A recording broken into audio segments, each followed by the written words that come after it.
Sorry. Well, we still have to do the seeker for case 1. That's correct. And now we are ready. So this is our deliberations. This is a meeting between for the planning commissioners themselves, where they review cases and then ultimately make a decision in the form of a vote. There is no participation by the applicants or the public. And I'll let you take it from here, Commissioner Chair. Okay, so we have case number 1. We'll need to do the seeker. We'll need to do the seeker. So Anna, you want to pull that up? Sure. Yeah, I can do that right now. Okay, I thought Milton had his hand up, but no. By mistake. Okay, thank you. All right, sorry for the delay. Here we go. So this is the seeker for case 1, Chilai Avenue. Yeah. Yep.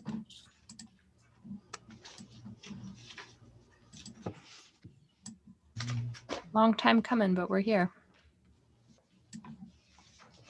See, 3rd time's the charm. All right. So this is the environmental assessment. I'm going to read I'm going to state the number. The planning commissioners will read to themselves the question as it pertains to the application at 432 Chilai Ave, and they will let me know whether or not it's a small impact or if it would be a moderate to large impact. So number 1. No. Oh, Number 2. No. No. Number 3. no, No. no, Number 4. No. No. no, Number 5. No. no. I'm going to pause on this one real quick. Was there anything that stood out in the correspondence or the testimony that you could elaborate on as to why you were comfortable with the traffic impacts with this proposal? I think by removing the south side of Chilai Avenue for pickup and drop off, I think makes a big difference. Great, thank you. I At think, least for me, it does. yeah, the changing of the street, the on-street parking to support the drop-off on Mosier and Hobart Streets is an improvement rather than an adverse impact That's very helpful. or an adverse change. Sure. And because of the area is already a high traffic location. So we're not adding more than what it is, almost what's existing there. Excellent. Okay, moving right along, number 6. No. Oh, no, 7A, no, No. 7B, no, No. 8, No. no, No. 9, No. no, No. 10, No. no, No. and 11. No. no. All right, so I'm moving on to this next page. What I think I will do is I'll kind of jot down what you all just mentioned here at kind of the elaboration on the traffic impacts, just so we have that with it. And then from home, Commissioner or Chairperson Watson will sign off attesting that this environmental assessment will not result in significant adverse environmental impacts. Okay. That's possible. Okay. So once you're ready, we'll start case number 1, Anna. Yep. Now I'm ready. You guys can take it Get from started. here. Yep. Case number 1, and what we'll do cases 1 through 6, then we'll do 8, then we'll let Steve go, and then we'll do 8. 7. 1 through 6. Put 7 to okay. the end. Yeah. It's okay. Okay, you got me. Case number 1, 432 Chilai Avenue, to expand a previously approved charter school, Rochester Prep, from 315 students to 420 students, and action requiring City Planning Commission approval. Motion? Second. Yep, is that Mr. Pichardo? Does that move? I second it. Okay, you got that, Anna? Okay. Oh, We're all set. Mr. Pichardo's frozen, is it? No, he's still moving. Oh, okay. Okay, discussion.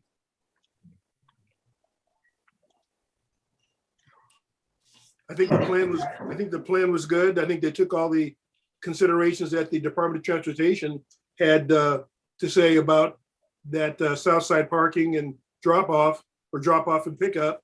And I think it makes a lot of sense, and I think it's going to do a good job for the kids. Yeah, I'm a big fan Yeah. of thoughtful applications, and I think that's like the whole theme behind this one in terms of how much time and effort and energy they put into this thing. It was like the very first comments we gave have been like really digested and considered, and then everything that came back is like a good representation of what they could pull off with the site. So it feels like a good fit. Mhm. All right, any other concerns, any other questions? We don't have anything to do with anything else other than a vote. Everybody ready to vote? Yep. All right, so we'll do a voice vote and give us your name and your vote. And I'll start. Dave Watson, yes. Red Flower, yes. Commissioner Marlin, yes. Richard Mauser, yes. Commissioner Pichardo, yes. Commissioner Rebholz, yes. Commissioner Williams, yes. Right, by a vote of 7-0-0, the motion passes in the affirmative. Right. Thank you. And we will now move to case number 2. Case number 2, 101 Wayland Crescent and 1050 Garson Avenue to establish a public utility, an electrical substation for RG&E and actually requiring City Planning Commission approval. The motion? I'll make that motion, Commissioner Rebholz. Thank you. Second, Thank you, Mr. Marlin. Second.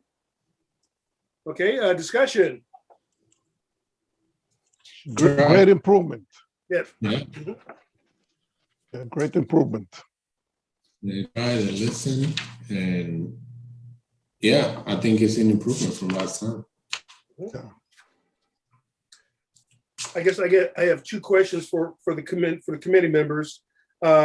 One, any concern about any preference for the color of the brick for the wall? I would prefer the control building. At least the line, the features that they have, the accent, if those match the existing building or the controls Mhm. building. So the I red, think, using the red yeah. accent. Yeah. Yeah. I guess- Richard? So Oh, go ahead. Milton, please, Milton, finish off. I'm done. Go ahead. Okay. Well, yeah, I think it offers an improvement. Okay. I think that Milton was saying that the reddish or salmon color with the gray offers more because it ties in the other building, and I agree on that. I wish they had pushed it a little more and used some smooth block with the split face block to make something a little more engaging there. In other words, I think they did they put it through the wash without any detergent, really. You know what I mean? it needs, or they swallowed it without chewing. It's a little bit undigested, and I think they could have done a little more. And I prefer if they came back to when they go for a permit with something that has a little more development in that sense. But where I am here is, yeah, to have 2 colors on it, I think helps. And it does something, and the one that gives a base, what it feels like it's got a base to it and then a superstructure above that, I think it sort of makes it more horizontal. But this is not the architectural review board, so I'm not, but I think they have made an attempt, and I think they could actually put it through the wash one more time and probably have something a little more interesting than what they've got as the 2 offerings now. And I think that as a commission in the past, we've offered suggestions when we have approved things like this. We've encouraged them to do what they, look at what they've offered and to go beyond that to do something a little bit more creative. In the So, form of a recommendation. Yeah, something creative could be adding additional texture. Some block. I think we really got to stick with, unless you have something you're approving instead. Okay, I don't think it's really our appropriate to purview. say, like, please do something at your own discretion that makes it a little better and addresses our concerns, or either that, you can't do that, but if you want to demand they come back, but then they had concerns about delay, but Understand. nonetheless, but I don't think it would be appropriate to say, do some improvements based on our comments, but you don't have to come back. Okay. Is that the consensus the other commissioners feel? I feel the response is appropriate given the use, and I agree that the horizontal red band is an appropriate response, and it ties in slightly with the building next door, Mm-hmm. and in my opinion is appropriate, and I'm ready to vote my support for that. Mm-hmm. Yeah, I would support that too, Steve. I also agree. I think that that going from what we had to where we are, in this case, I think it was gigantic. Because it was just a wall that we had, and the promise of some trees. It was very industrial. I think it blends itself very well. Charlie, you're cutting out. I said I agree with Steve, and I agree with Ms. Marlin. And I guess my other question was, I don't have any concerns. Better than, let me say this in a positive. I would like to see option 2 of the fence by having those 4 arborvitae planted on that eastern side of the fence to the front of the house. That way it would be consistent with all the other arborvitae that are on the main street.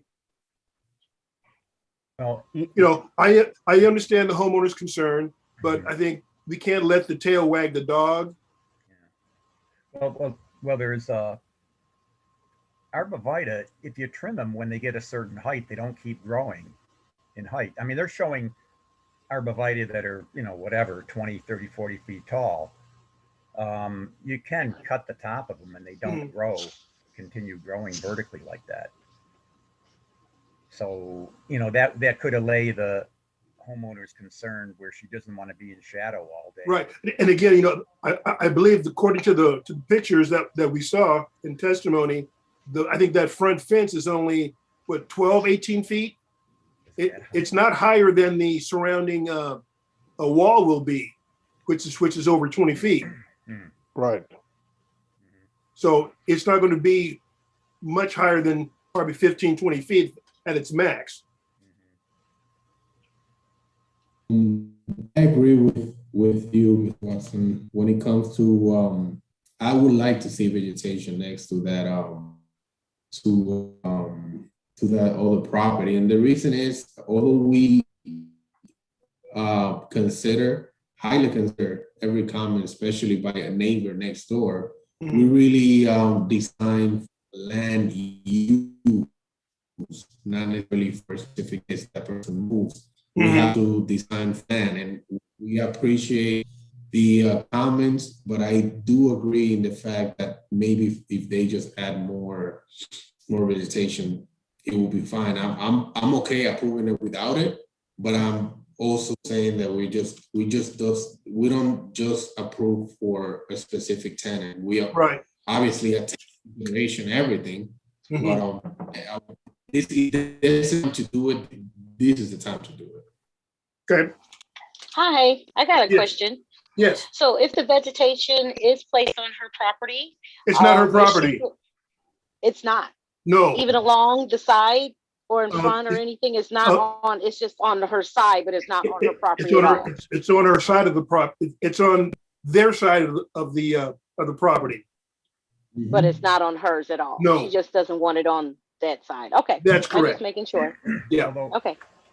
Yeah, go, Richard. I think although I look at their plan and I realize they're going to have to pull that fence back a little bit, because if you look at how much space they've got for planting the arborvitae on the street side versus how tight that fence is to the north side, you know, in order to plant there, they're going to have to pull it back about 2 or 3 feet.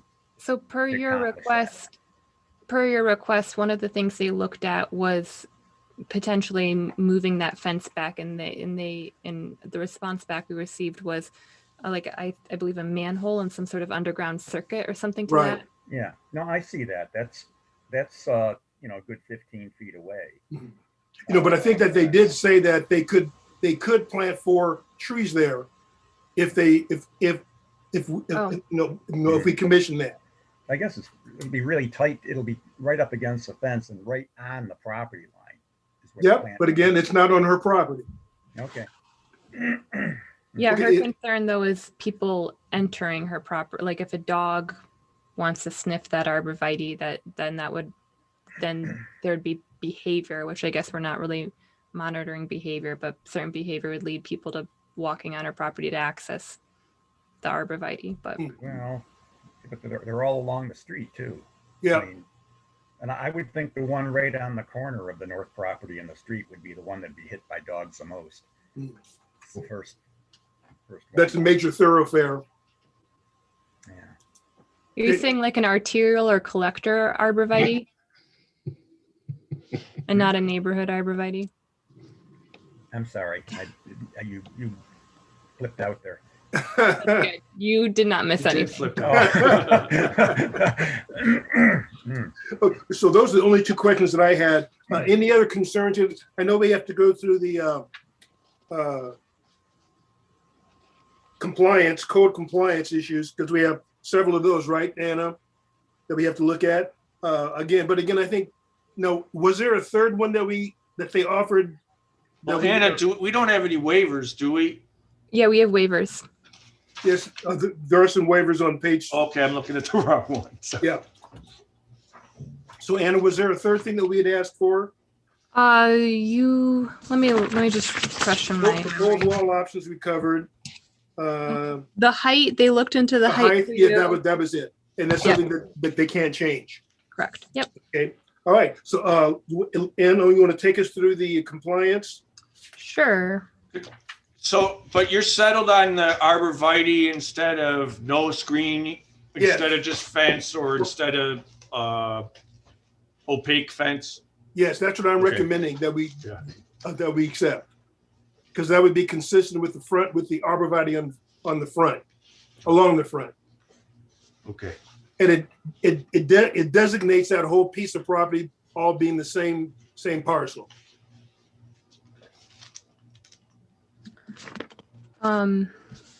So the first waiver is the control house is the setback of the control house.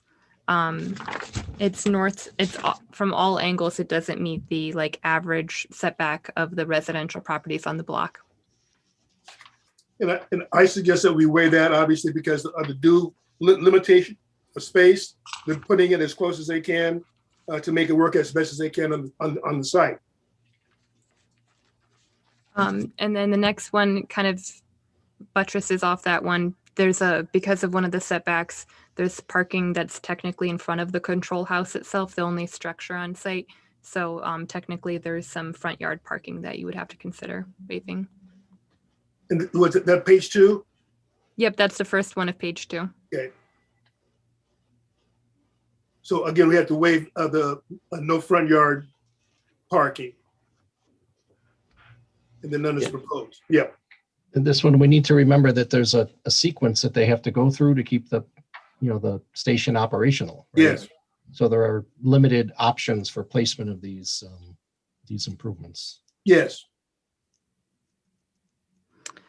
The next one is landscaping. So technically, 53 shrubs are required, but they're proposing 32, and 20 trees are required, but they're proposing 16 additional shrubs. And their reasons for not meeting this requirement are space limitations on site, and then some potential impact on electric transmission lines. So just wanted to get your thoughts on this one. Yeah, I mean, I agree with that. I think they know what issues that they have faced in these kinds of sites.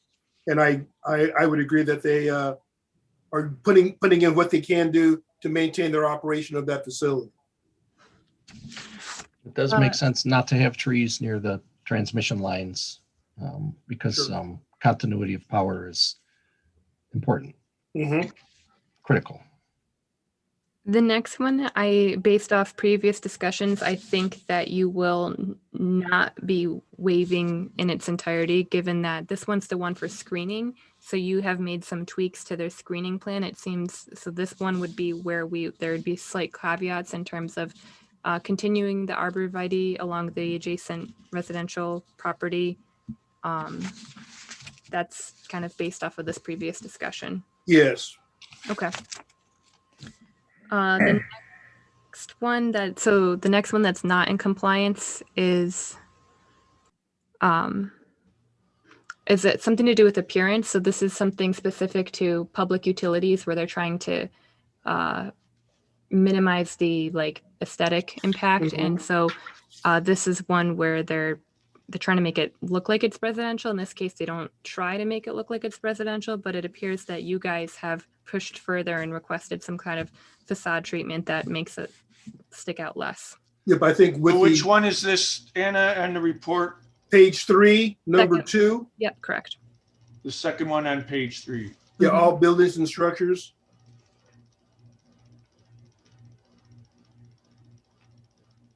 See it, Tom? Yeah. Okay. Again, there, Anna, I think based upon the recommendations or the options that they offered, I think I would be happy to suggest that we accept option. The brick veneer or the horizontal, I wrote it down. Horizontal that matches the pump house, the color scheme. The horizontal red band. Yes. Okay. Okay. And again, I think that again provides continuity across the entire campus, that this is all one owned by the same entity. Yep. Tom, we're moving on to the first one of 120, 167 fences and walls. Okay. So so there's a height requirement of 6 feet for the side and rear. In this instance, they are they're exceeding that height requirement. And again, I think I would accept what they're proposing based upon the height, that again, it's high voltage. You want to keep as many people out as possible. The fencing plus the shrubbery will be a key factor in making that happen. Yeah, and I feel like we learned today that part of these things have to do with noise and fire protection. Yes. And so this continues on to the next one, where some of these fences that exceed the height requirement are also exceeding the height requirement in the front yard, which has a different height requirement, which is less, it's 4 feet. Right. And again, I think the same reason, the same rationale as the one above.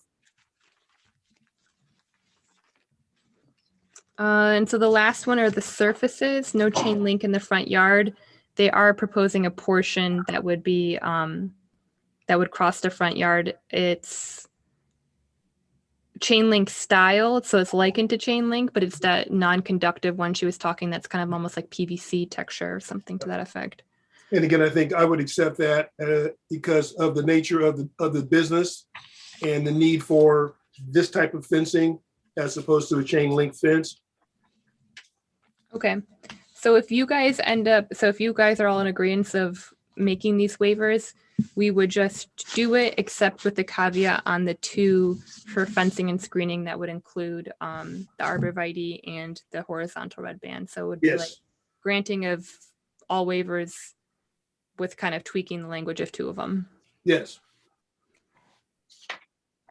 Okay. See, all right. That's all that we need to do as far as those special things, correct? Yes. All right. Any other discussion? on case 2? Or any additions or corrections? All right, ready to vote? All right, we'll take, again, roll call vote, and I will start. Dave Watson, aye. Sorry, I was muted. Brad Flower, aye. Eugenio Marlin, aye. Richard Mauser, aye.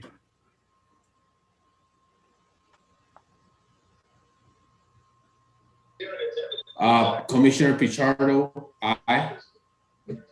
Steve Rebholz, aye. Commissioner Williams, aye. Okay, by a vote of 7-0-0, the motion passes in the affirmative. So when I write this up, I'll include the two items that you guys discussed. All right, thank you. All right, ready for case 3, Anna?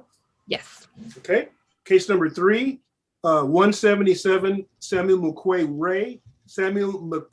Way, to establish 5-space ancillary parking lot to serve mixed-use building located at 423 Jefferson Avenue, and actually requiring City Planning Commission approval. Motion? So moved. Thank you, Brad. You're welcome. I'll second. Steve Rebholz. Thank you, Steve. All right, discussion?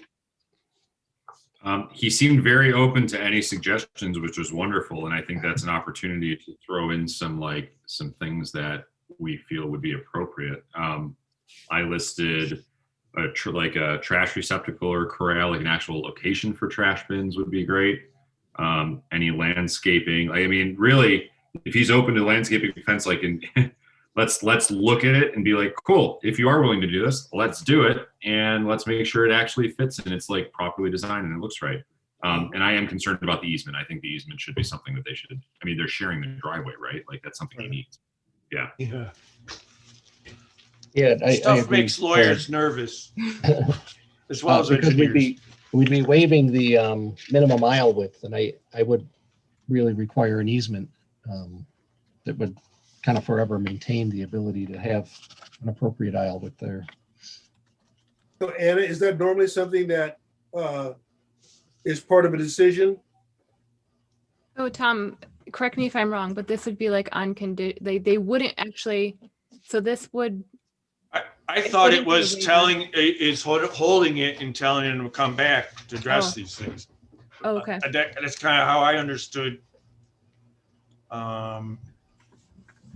Maybe I misunderstood, but Yeah, I wasn't this is looking how I at holding understood it. Brad, that No, I'm not always a fan of holding. I think just like putting on condition and saying like, cool, if you're going to do these things, then you get an approval.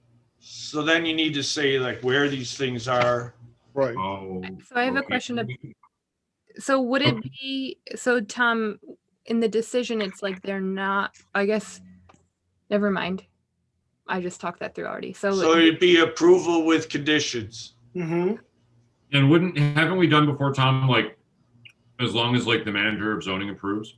That's like really, I know.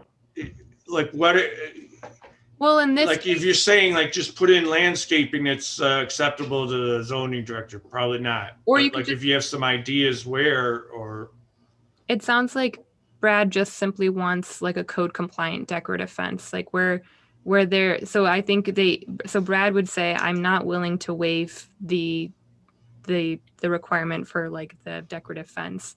And in that You got case, in order for them to get their building permit, they would have to install that. and this is the fence facing which way? I'll pull up the thing so we can all, I'm going to pull up the drawing and then I'm also going to say where on the code compliance thing I'm looking.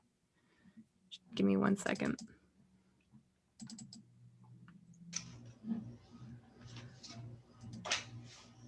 And I guess while Anna's doing that, I guess I'm not as concerned with the bicycle parking as I am with some other sites. I would be willing to wait. I don't want to beat a horse on this one. I think it's just like on the rare instance where we've got an applicant who's willing to work to conform, then it's a good opportunity to like get some of those things that are, I mean, they're outlined. They're things that we want to have anyway. So let's do it. So Oh, were you going to say something, Steve? I mean, Richard? Yeah, 10 foot, 10-foot setback or 3-foot tall decorative fence. I guess if he doesn't put a fence along there in the front, he's only got like a 5-foot setback, right? Yeah, Now, so it's a 5-foot radius. So yeah, I mean, and he's got a lot of room in the site to be able to, you could have easily have 10 foot there. So yeah. he's not being direction at all. The adjacent structure to the right-hand side of the page, I mean, that's right on the right of way. So I'm not sure that the 10-foot gains much, but I do like the idea of the fence with the smaller landscaped area that's proposed. So that would be on page 2, First one. right? The second, or yeah, guys, the first one. So they're proposing landscaping with no decorative fence. You know, could they do the decorative fence? Would that help, as Brad mentioned, with the tote placement? Yeah, and that's my primary thing is like, if let's hide the toters. They're not, I hate seeing them out on sites. And like I'm in the process of designing a corral right now too. So it's like, Been getting a lot of refuse-centered comment on the past few applications. I mean, I don't get why a use that's a lot that's a parking lot needs to have toters. Like, isn't it up to the parcels that generate the trash to figure out where to put their receptacles? And I think it's the only place they can put them though. Yeah, so this is ancillary to 423 Jefferson Ave, and their lot, the entirety of their lot comprises like a property. So I mean, obviously you've all seen situations where the toters have been internal, but refuse storage has previously occurred on site. So by virtue of them like having the toters present on site begets the question of whether or not it's code compliant. Are you don't? I don't think we should be giving them a non-conforming, like for the fact that they put toters there before. But I see your point about that there's no place on the parcel that's being served by this ancillary parking to put it. So you think that this requirement applying to all district for dumpsters and refuse is an error and should be excluded from this review? No, now that you point out to me that there's not a place to put it on the parcel that's being served, Okay. It makes sense to me. Okay. So Richard, are you saying that you would like to see that 5-foot setback increase to 10 foot? Well, they got plenty of room, so and I think you could get better landscaping in there, which might survive better than a lot of these narrow strips. Don't seem to hold up too well in the It's end. too small to be efficient. Well, yeah, I think they don't collect enough water. I mean, at least here they are going to slope it, the pavement, so that it does drain. I think if I read the contours correctly, it drains towards there. So they're actually going to collect a lot of water from the parking lot. So I suppose anything they plant there should thrive, especially if it likes oil. But yeah, I don't know. They got the room for it. I would think they could give a little more depth to it and make more room for planting there. Because I don't think there's a need. They don't have a need to pack parking in. Right. No, they have more than enough space to be able to allow for a 10 foot rather than just a 5-foot setback. Yeah. That change will probably, I have a question for Tom. So they're right at or maybe no, they're already seeking a lot coverage waiver. Never mind. I was wondering, let's say that they were at 50% currently. If the planning commission were to make a condition that they extend the lot coverage they wouldn't have needed a subsequent waiver because the request was a part of a planning commission request. So you're saying you want to pave over more area than is proposed? No, we want to increase the 5-foot setback to 10 feet. Well, all right, no, well, okay. Technically, because your entrance before you get to the first parking space is extended, Right. that would end up making more paved surface. Yes. So, yeah, that is correct. Yeah. Okay. So the code, just to kind of touch on what Richard, so the code says you can either have a 10-foot setback and no screening. You just have this, like, you're kind of off the property a little bit. Or if you want to have a narrow setback, and in this case, that's kind of what they're proposing. And Steve brings out the point how it's kind of almost in tune or continuing the adjacent setback. You can have a 5-foot setback, which they have, that includes landscaping and a decorative fence, which they don't have. So it's you either have a 5-foot with some, features that kind of alleviate the aesthetic issue, or you have just a really big setback, so you'd lessens the chance that you would notice it when walking by. Well, yeah, actually. Yeah, so you could add as part of the condition that if it kicks it over a lot coverage, Which it would. That it's that's another waiver that makes sense in terms of the thing you're trying to ameliorate with the setback. Well, yeah, actually, because the parking, almost the handicap spot, kind of looks like it's in the front yard when you consider it's a house next door. Well, it's not And- technically in the front yard because of the building line is right here in the corner. So it's Yeah. actually shielded by the adjacent building. Yeah, but I mean, when you go down the street, there From there. is just that porch sticking out, and then house next door to the west. Do you guys? So, if a deeper buffer there would tend to push the parking further back in, and it would, Okay. Yeah, I think, Richard, I do agree with that. And as I look at the aerial map, all the properties to the west, do have those front yards. So this would kind of carry through that farther front yard or deeper front yard. I think that's appropriate. Okay. So as you're traveling or walking from west to east, it takes on a more, I guess, residential front yard setback.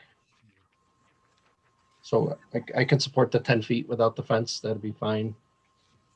And it would be without landscaping then. well, it would have landscaping, wouldn't it? It would have plants in there, right? I mean, they Well, could if put a they lawn. They wanted. could put a lawn there. The Oh, code they could would. just put A lawn. Yeah. Oh, just be a lawn? No bushes? Hmm. A lawn with a 10-foot setback would meet the code. Okay. Well, So the 5-foot setback with a 3-foot fence and the Plantings. landscaping would also meet the code. yeah.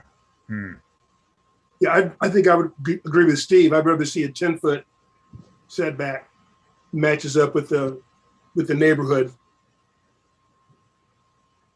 And again, they may choose to put in landscaping other than grass. Yeah. Don't discourage them from planting a few bushes there. No, I think encourage them to do so. a lilac bush might enhance the backside of that building on the corner. So, Tom, quick question. If the applicant decided to forego the planning commission, so the planning commission wouldn't be waiving this, and they would instead request a 10-foot setback. If the applicant were not to entertain that and simply install a decorative fence, could they do that because it would be code compliant?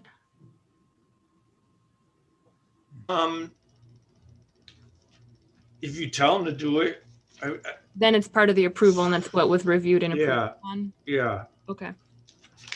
If you're changing what they're proposing, then you're approving what they're With proposed with conditions. Got it. Thank you. Okay. And then if you're changing conditions, so there's something that doesn't need to be waived, then that's one less thing we have to justify in the fine. Okay. Thank you. So again, I guess maybe just kind of a quick check.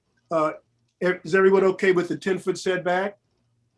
as opposed to the 5 foot? Okay, I can live with either the 10-foot setback or the 5 foot with the fence and the landscaping. say that again, Steve. I support either. Oh, You know, okay, I support both. okay, You know, I'm fine with the 5 foot with the landscaping with a fence added. And I'm also fine with the 10 foot. and they've offered the 5 foot, so maybe we should go that way. That's what they've offered in their application. You know, I think as I'm thinking about it, if we did keep with the 5 foot and asked to add the fence and keep the landscaping and then push the toters back, you know, south on the site, you know, wouldn't we have a something that really improves the placement of the toters? So And where again, where that sorry. sidewalk kind of ends at the handicap parking aisle, Mhm. if that sidewalk were to be pulled more to the south to provide a toter placement area.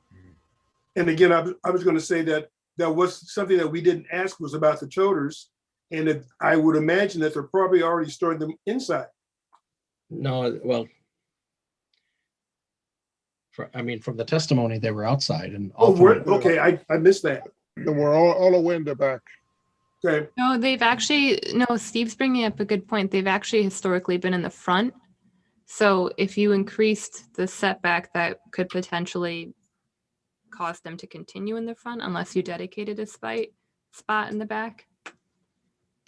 Yeah, so I think extending that concrete walk, the 5 foot concrete sidewalk, moving that 2 or 3 spaces to the south, maybe 2, right? Because they're serving that 423, right? So bringing Yes, it back to correct. the property line between 423 and 427, yes, and making that the area for the toters. Keeping the 5 foot setback, keeping the handicap access aisle where it is, mhm, and adding a fence, a decorative fence in the 5 foot setback. It feels like the toters would be less. I mean, you would still see them, but they'd be less prominent. yes. Okay. Okay, yeah, that makes sense. All right, And then on the easement condition, just that they either produce one that they already have or write up for the approval of the law department and record as a condition an easement that guarantees their access, their shared access with the adjoining property owner at whatever address that is. Okay. 179. Yeah. Where So did you guys land with the front yard setback? I apologize. 5 foot. Okay, 5 foot with Is that decorative. 5 foot, Steve, or 10 feet with pushing back? I was just observing that I think if there were 5 foot with landscaping and a decorative fence, you know, that kind of keeps your eye drawn out by the sidewalk rather than Right. looking back into the site. I think if it were 10 foot and it were just a lawn area, Yeah, then the totes, even if they were pushed back, would be fairly visible. So, I mean, I can live with both. I'm not trying to push the conversation one way or the other. I agree with Steve on that. If 10 foot means he doesn't have to have any bushes, then I think I'd rather have the bushes. Okay. I think it'd make a better visual screen. Okay. I agree with that too. But Okay. and he's going to have to get some kind of an easement with the neighbor, correct? Mm. On that. Yes. Okay. Yeah, he has to show he either already has one or has to draft up one for our review. And then the approval would be conditioned on him recording that once approved with the county clerk. Alrighty, so it's looking like out of all the waivers, you will not be granting one, thus requiring that a decorative fence be installed in the front yard setback. And then you'll be conditioning the approval on this easement and continuing this concrete sidewalk for total storage.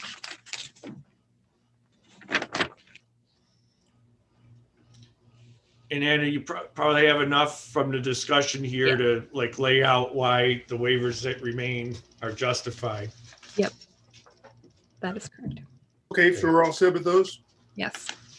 Right. Anything else? All right, good discussion. All right, ready to vote? Yep. All right, we will start the vote for 177 Samuel Crayway. I will start. Dave Watson, yes. Brad Flower, yes. Eugenio Marlin, yes. Richard Mauser, yes. Milton Pichardo, yes. Steve Rebholz, yes. Barkeeba Williams, yes. Okay, by a vote of 700, the motion is approved on condition. And the condition being the easement and the total storage area. Okay. All right, very good. Thank you. And moving right along, case number 4, 1080 East Avenue, to establish an outdoor market, public and semi-public use on the grounds of the place of worship from 3 p.m. until 8 p.m. on Mondays from June 21st, 2021 to September 27th, 2021, and actually requiring City Planning Commission approval. Motion? So moved. Second. All right, got that, Anna? Who moved? Yep, we got it. All right, discussion. Wait, who moved first? Flower. Brad Flowers Okay. and Mr. Marlin, second. All right, discussion. I think a good use of the property. Yep. Yeah, it's community oriented. Anything that's bringing people together, I think, is like big wins. And like a pretty consistent operator who has experience in it as well, which is pretty nice. And a lot of community support, a lot of letters of support. Mm-hmm. And again, you know, then the church also being very active in the community as well. Yep, and I think it's the scale of it is appropriate for the site and the opportunity for parking on a Monday, you know, that shared parking, even though the numbers were not you know, totally pinned down, you know, between the on-street parking and the availability of that off-street parking and the partnership with the church, I would be surprised if it didn't work. Yeah. Plus the fact that, you know, the size of this, you know, and the location will encourage a lot of walkers. Mm-hmm. Yeah. A very walkable neighborhood. Yeah, I would see a lot of people walking to it. I was a little concerned that it was sort of, you know, like that there's doesn't seem to be any kind of formal agreement or something that he actually can use certain parking on site and what that would be. And that, you know, he would maybe, you know, post some signs parking here for this, you know. Counterpoint to that, though, Richard. Counterpoint to that is that these markets are not meant to pull people from outside the immediate vicinity. Like these things are meant for like pedestrians in the neighborhood around, just to like do more community building for people there that are there. And it's like cool if people come from outside of that, but I don't know. Like, and I know I'm very outspoken against parking, so like I also know that that's me being. To your point, Brad, that's why these don't have a parking requirement associated. So the parking information he provided was just like an addition to, but not a requirement. Okay. So this approval would be annually forever now, or was it just for this year? Just for this year. Just for this Okay. year. So if they were to come back and we were to discover that there was a major issue, you know, we could certainly dig into it at that point. Mm-hmm. Yeah, that's appropriate. Yep. All right, any other discussion, any other concerns? All right, ready to vote? I will start. Dave Watson, aye. Brad Flower, aye. Eugenio Martin, aye. Richard Mauser, aye. Milton Pichardo, aye. Steve Rebholz, aye. Markiva Williams, aye. By a vote of 700, the motion passes in the affirmative. Okay, thank you so much. We'll move on to case number 5. Case number 5, 1438, 1440 Clifford Avenue to reestablish retail sales and service in a non-conforming use of a vacant space of a non-conforming building operating from 6 a.m. to 9 p.m. and that's requiring City Planning Commission approval. Motion? So move. I'll make that, I'll second it. Steve Thank you. Rebholz. Mr. Marlin moved and Mr. Rebholz second. All right, discussion? I'm a little caught up on the selling of tobacco piece and why One, it doesn't feel like that's on us. Different one. to No, say, no, but- no. Everyone, this Wrong is one. case number That's 5. Oh, thank you. Thank you. Close here. All right. To pick up Clifford with Avenue. Brad, to pick up with Brad, I don't think we should let this guy sell tobacco here. So, I agree.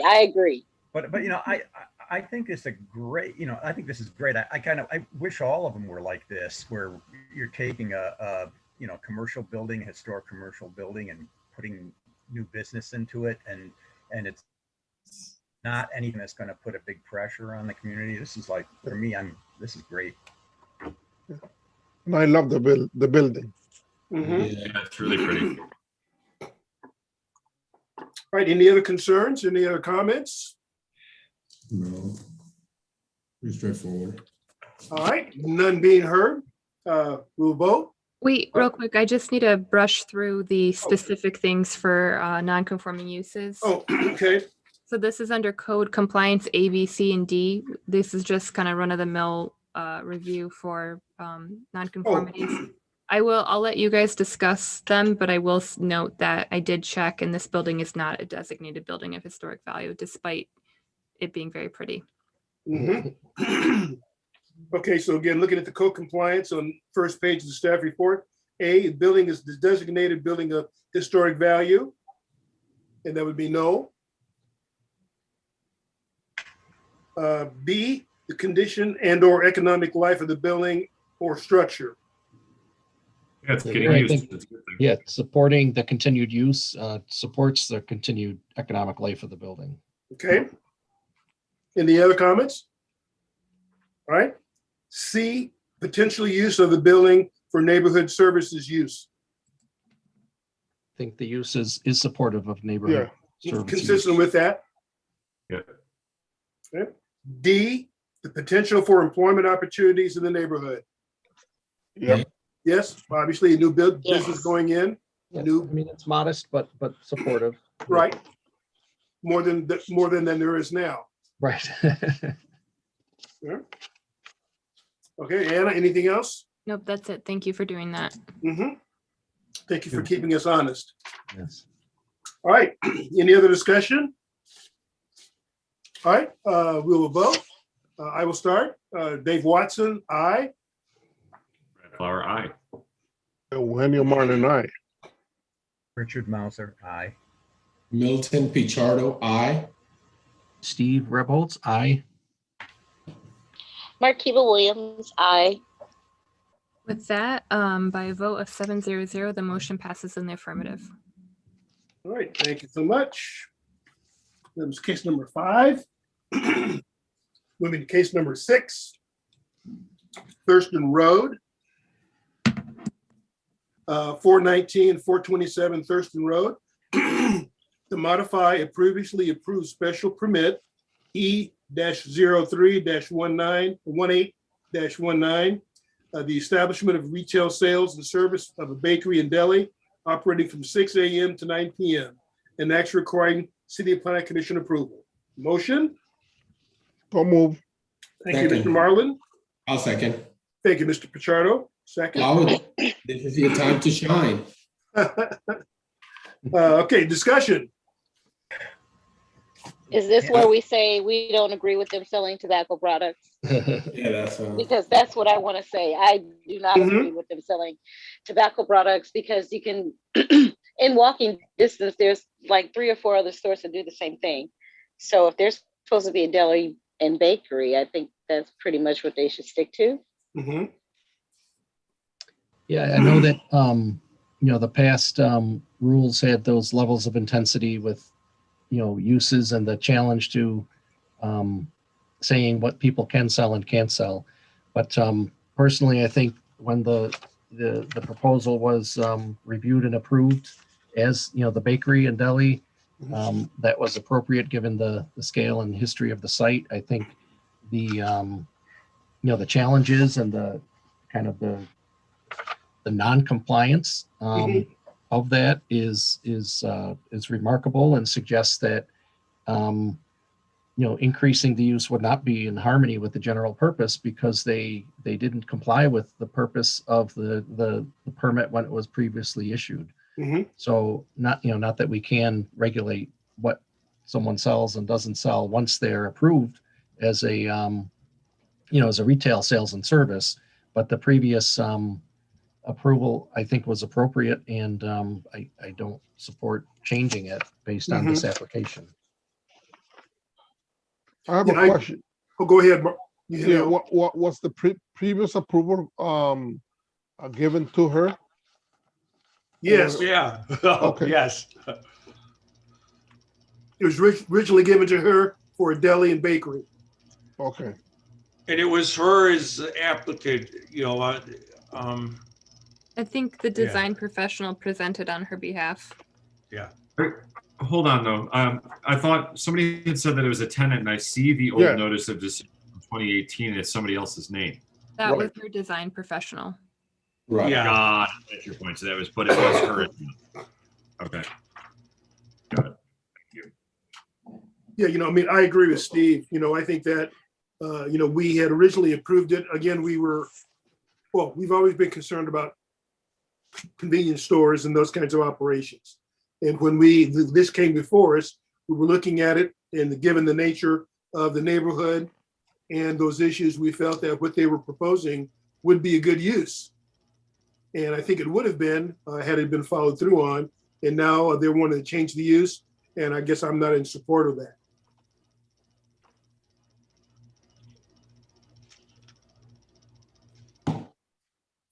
Any of the commissioners' feelings, concerns? Yeah, I agree. Just to flesh this out, if it's bakery and deli, does that completely eliminate the other? It shouldn't eliminate soft drinks or stuff like that. No. Right? It's really just the tobacco, or just the tobacco and the lotto, or what? Yeah, they got approved with a specific floor plan that did allow other products and things too. I don't know if it's in the staff report. So yeah, I appreciate Richard starting to talk through that. So basically, they were approved for a bakery deli with a very specific floor plan. Should this not be approved, they would have to revert back and be compliant with the previously approved floor plan. Yes.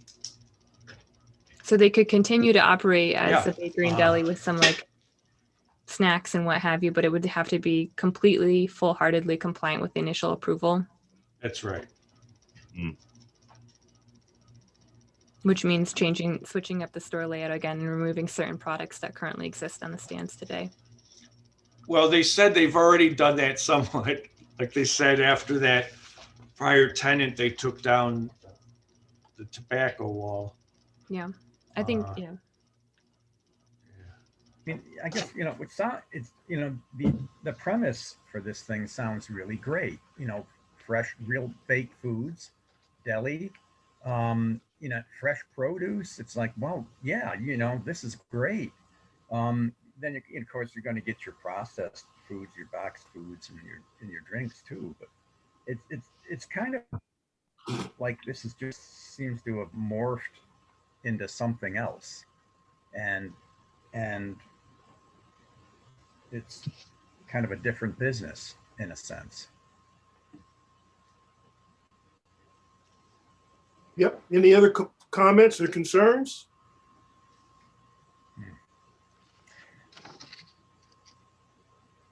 All right.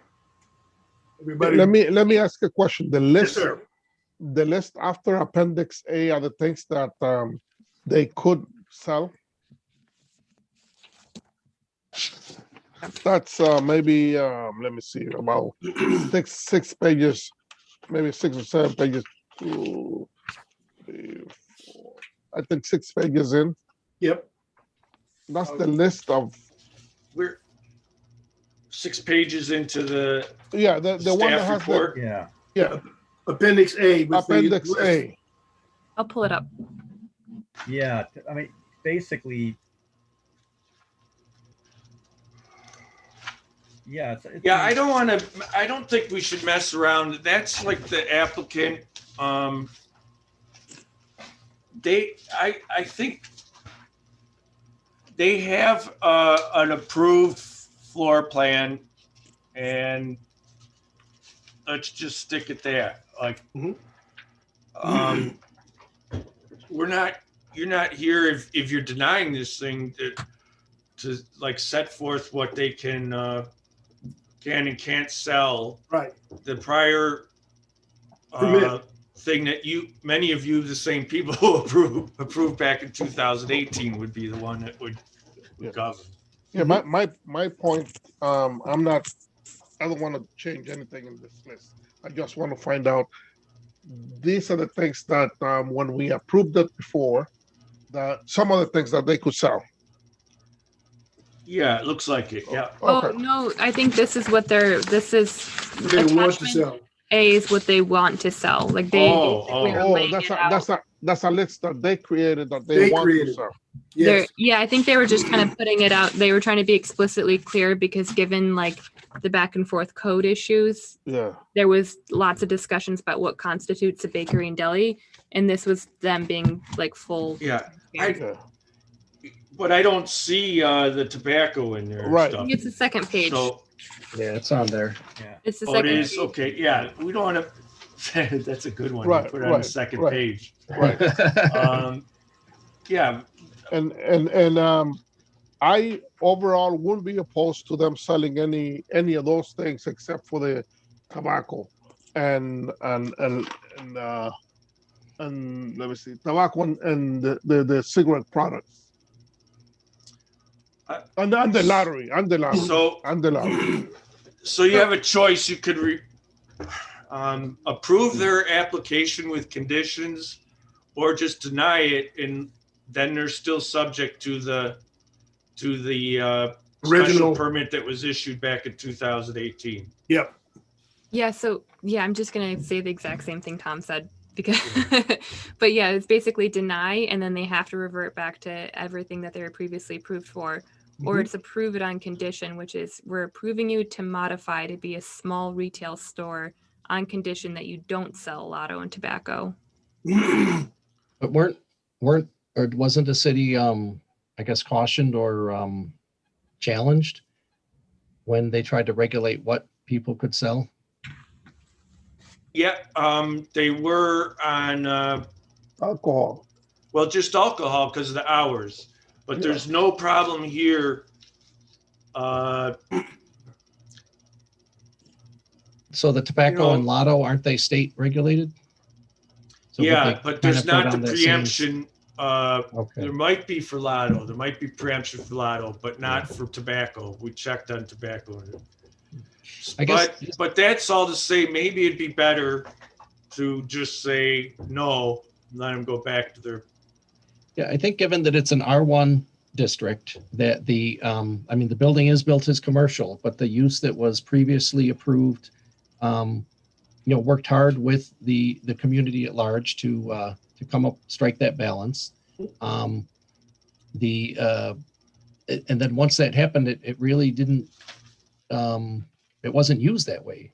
And I think that's just not in harmony with, with the comprehensive plan. A special permit is granted, and they should follow the conditions of the special permit. Mhm. And in not doing that, I think, they brought it into farther away from the R1 and in harmony with R1. And I can't really support doing that, or just saying that's okay after so many years of not even trying to follow the conditions that this commission had set up before. Yeah, and I mean, there's some things in the record, way back in there that since this other tenant left, they have been making some progress in getting it back to what was approved. I mean, they're not all the way there, but this will give them a chance to get there if they choose. Well, but we're trying to become less restrictive with some of these things, with opportunities in this city. I totally disagree with the lottery and the tobacco. I will not support that. But I will not be against expanding the things that they can sell to make the business thrive. But they haven't said that anything else is essential to make them thrive except tobacco and lottery. That's okay. Then they won't do it because they couldn't. Go ahead. I think they got what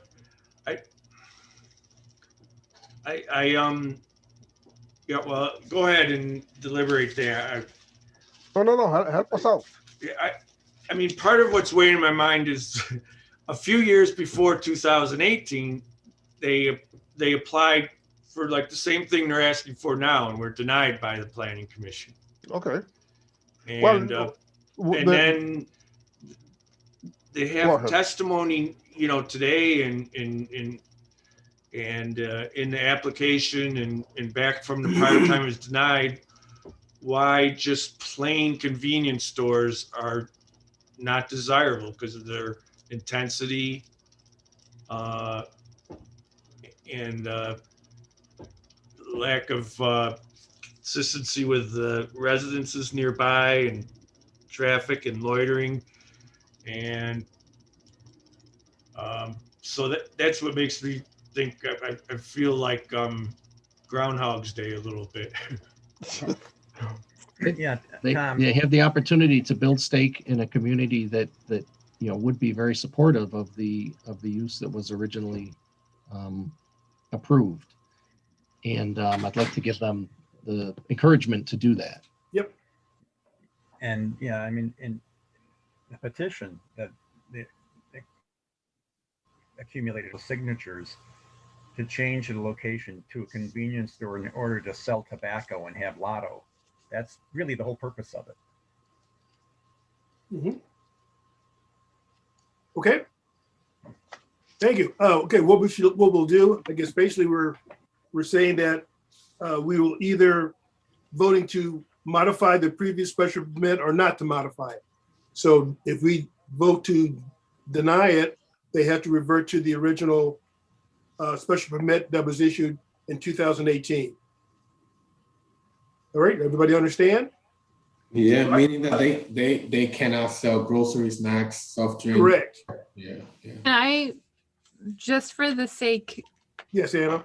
can you cue me in what direction you're going? Because if you vote to deny it, I'm going to make you go through every single special permit standard.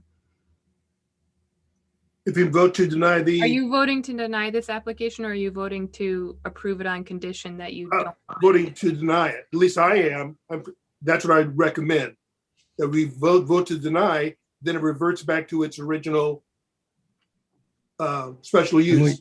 Then we should go through those standards. Yes. Okay, let's do that then. That was a convoluted way of me asking for that. Thank you. Okay. We should always go no matter what you do. That's right. On the record. So those are A through F, Anna?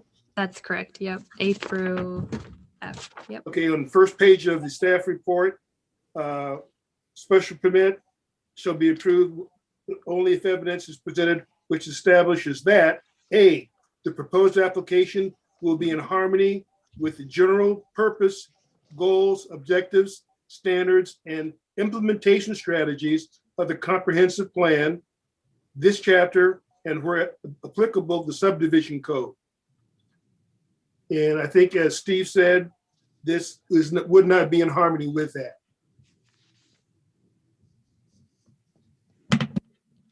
Yeah, I was making the point that, they had a chance to be in harmony and consistent with the approval, and their behavior was not consistent with that. And the new request is not also inconsistent with that. Right, any other comments on A? Right, all set, Anna? B, proposed action will not have substantial or undue adverse effect upon adjacent property, character of the neighborhood, traffic conditions, utility facilities, other matters affecting public health, safety, and general welfare.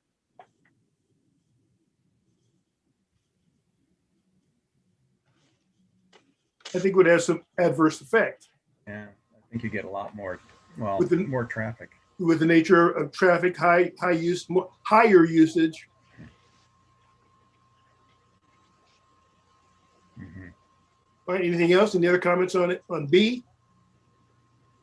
C, the proposed application will be constructed, arranged, and operated as not to dominate the immediate vicinity or interfere with the development or use of neighboring properties in accordance with applicable district regulations. And here there was testimony that some of the congregating did interfere with the use of neighboring properties. And the nature of the neighborhood use. And, and certainly in an R1 zone, those kinds of congregations are not consistent with, R1. Oh, okay.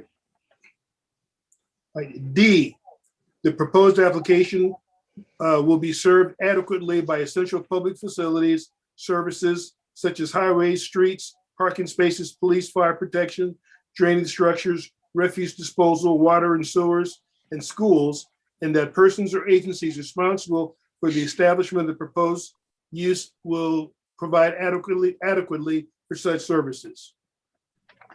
And this site is, in my opinion, adequately served. Yes. Yeah, I agree. A reason to dispute that. Okay. E, the proposed application will not result in the destruction, loss, damage of any natural, scenic, or cultural historic feature of significant importance. Nope. No. Everything's, nothing's destroyed here. Okay. And then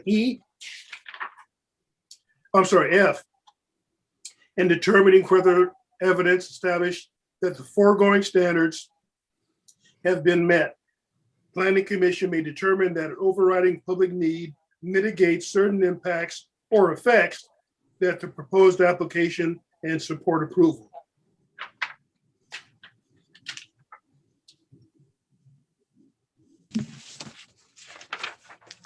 So I don't see an overriding public need for this use that would cause, me to support approval, given the is, well served by other convenience stores.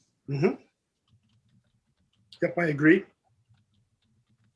All right, anything else? Any other comments? No, I have a question. Let's look at the request. Does the request that they're making obligates us to provide them with alcohol and tobacco, with lottery? And just that it has a different floor plan and a different mix of products. Than what was originally Yeah. accepted.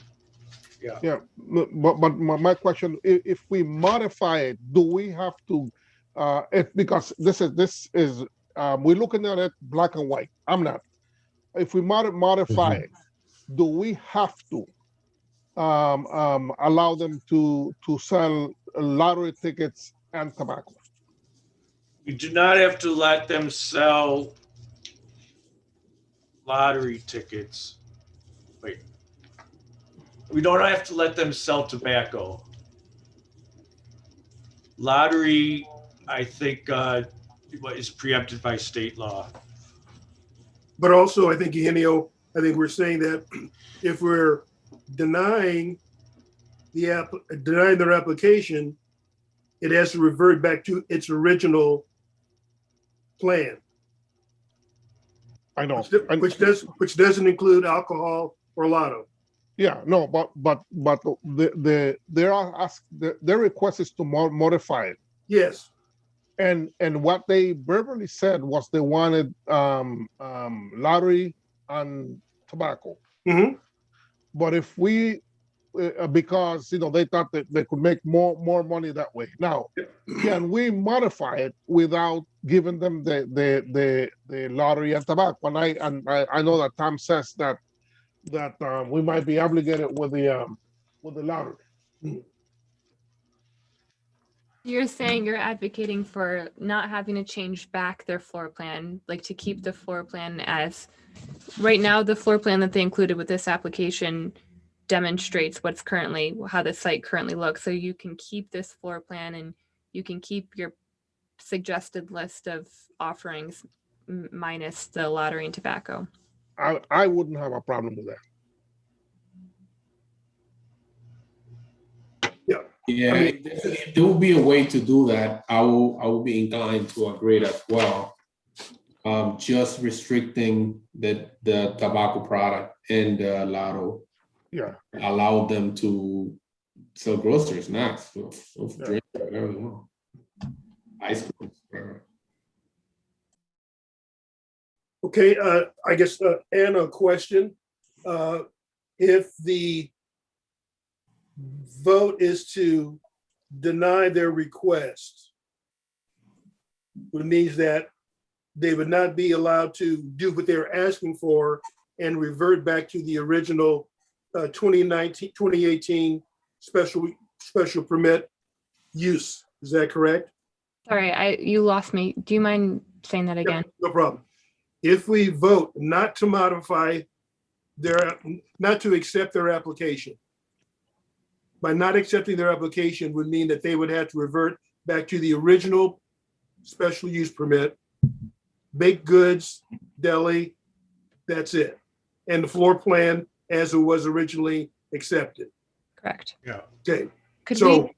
I'm sorry, go ahead. Oh, I was just going to ask if we could do a straw poll to see where everyone's at. Oh yeah, we could do that. Let's do a straw poll. I'll start. I'm more in line with denying the application and reverting back to the original 2018 plan. Same. I'm for modifying. Okay. Yeah, I'm in for modifying it, but I do have a question for Tom in this. We already went through the all the requirements, and some of them didn't pass. So how are we going to do that now, from a legal standpoint? Oh, you mean But standards? The standards. I'm sorry. Again, we don't have all of then you could just revisit how that those standards, the Yeah. 6 that you Yeah, just went through, and how, as modified, it would satisfy. Right. Yeah, I mean, my opinions were, mine only. And certainly the last standard allows for, kind of an overruling of any one of those standards not meeting. Yeah, they were under the guise that lotto and tobacco were included. Steve, where do you stand on the straw poll? And on the straw poll, I stand to deny. Okay, and Brad? Deny. Okay, and who are we missing? Markiba?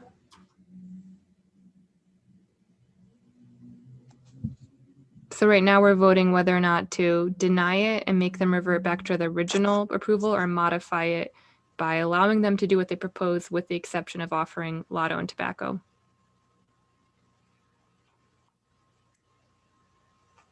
Miss Williams?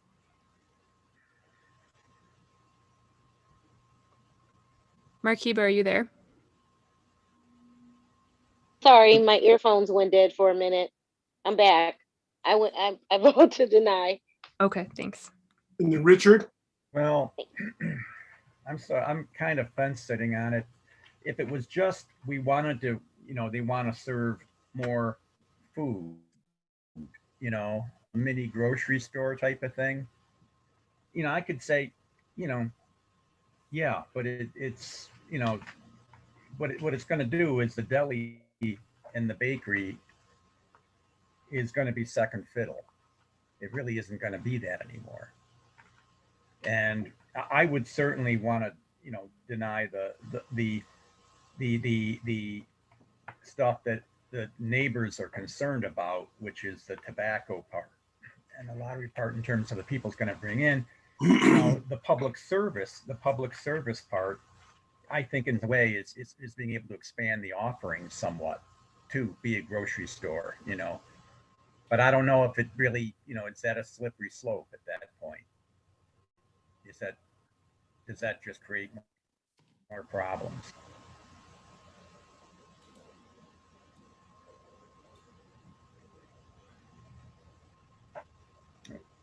Everybody's off. I don't know. No, I can hear So I Richard? guess Yeah. the thing that I struggle with is that, this commission in, 2019, right? Kind of gave one condition and right from the get-go, that condition wasn't, respected. And the appearance of the store, cluttered with signs in the windows and, the appearance of, tobacco without, contrary to that condition, the appearance of all the smoke paraphernalia, the appearance of the hookahs and bongs and all that. It feels that the conditions were not respected. And I think I get that operators change and people deserve a second chance and all of that, but it is a special permit, and it was a special permit that was issued with that condition, and they didn't even respect the hours of operation at one point. So I just, it's concerning, and certainly, giving someone a second chance, trying to limit what products they sell, I think is a bit of a slippery slope, as we've seen in the past. If we think a retail convenience store is what's needed here, then that should be the vote. If we think that the previous decision was sound, then I guess we just vote and move on, right? I have another question, Tom. Then, so let's say because it seems like it's directly of that we focusing directly on the operation of the business and the violation they themselves did in violating our original approved plan. But if someone else purchased the building and come with same plan except the tobacco and lottery, how would that work? Like Anna said at the beginning, I think at pre-meeting, what was approved in 2018 goes with the land. It applies to any subsequent owner and operator. So if they did do lotto and tobacco, they'd be subject to code enforcement and could potentially end up back to you guys. Any new potential operator could end up back here because they. I mean, because they'd be applying for something else. They come and just apply for grocery, snacks, food, soft drinks, things like that, without tobacco and lottery, because it seems like we're focusing on the operation portion of it. So if someone else purchased the business and come back to us and say, okay, I want to do the same thing they wanted to do, but except tobacco and lottery. Because simply we focus on the fact that the operation of the space, they violated what they said they were going to do. So it's more towards the business operator than the land use. No, it's not. It's not going toward the business operator. It's going toward that they violated these things, and look at the impacts we were concerned about when we first denied them a convenience store application back in 2014 or thereabouts, have shown themselves. Right. So we're not like saying we're denying your application because you are you and you had prior violations. Right. You couldn't do that. Make that clear for the record that it's not. Yeah, it's because there are impacts that are anticipated by, certain things in a convenience store that are not as problematic with a store providing primarily being a bakery and deli. Was Yeah, this it's that it's not just, you're not doing what you're doing, I don't think, No, we know. by to punish this one applicant because of prior violations. That's why I have to. Yeah. We have to be, very careful with. I have a question. Go ahead. I'm sorry, Milton. We'll finish. No, Marley, I'm done. Yeah, no, my question, did we condition this approval last time? And I'm sorry, Yeah, it's in there. I think it is. Is it Yeah, in so it? the 2018 condition, I'm gonna say it from, I'm just gonna say it directly from it, was to do with the floor plan itself. Let me just pull up to it. Here we are. The business remains consistent with the floor plan that was submitted and is used as a bakery deli as proposed. and Yeah, unfortunately, like I've said this to them before, that floor plan should have been like attached to the approval. I do have the 2018 floor plan and the current proposed floor plan. did it have a time limit? Oh, Yeah, so the current floor plan is the very first attachment, and then the following page is what was approved in 2018. No, what I wanted to know if the approval was for how much time? Was it no, there's no time limit. no time limit? Right. Yeah, the only way this approval would go null and void if there were to be a vacancy, and that's because it's a non-conforming building. But there hasn't been a vacancy recorded. And we Wait, couldn't- wait. we So, couldn't- I mean, it doesn't have anything.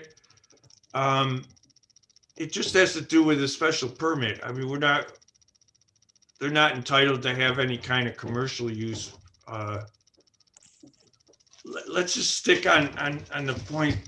I think we're confusing things by going beyond what was approved in 2018. Well, that's what we're basing our decision on. We want to let's go back to what we did in 2018. So let's talk about what we did in 2018. To Anna, We could have a whole new hearing and go through this thing. We could do Groundhog Day again. I was going to ask Anna, did you get your straw poll vote? Richard, where did you stand?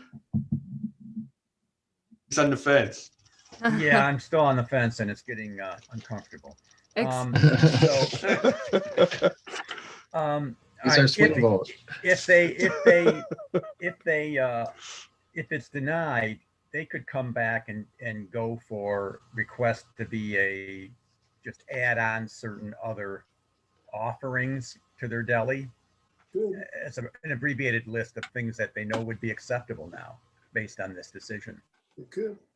They could, but I mean, even in their testimony today, the only thing they ever raised as being something that was necessary was tobacco and lottery. But that's not what they put in writing, though. Well, according to sometimes the applicant reveals themselves a little bit more. I know. Well, in their petition too. Basically, it's to sell tobacco and have lotto at our location. That's really what they want to do. And I guess, you have the deli there just because you got it then, it's totally shifting the business, is it?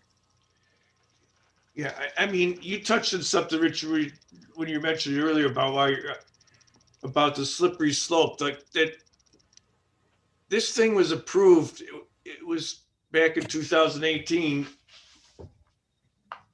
and I was there, and I like also read the decision over many times afterwards when there were the violations, with the idea that we don't really want, like, there. It was a very low intensity use when it's car repair.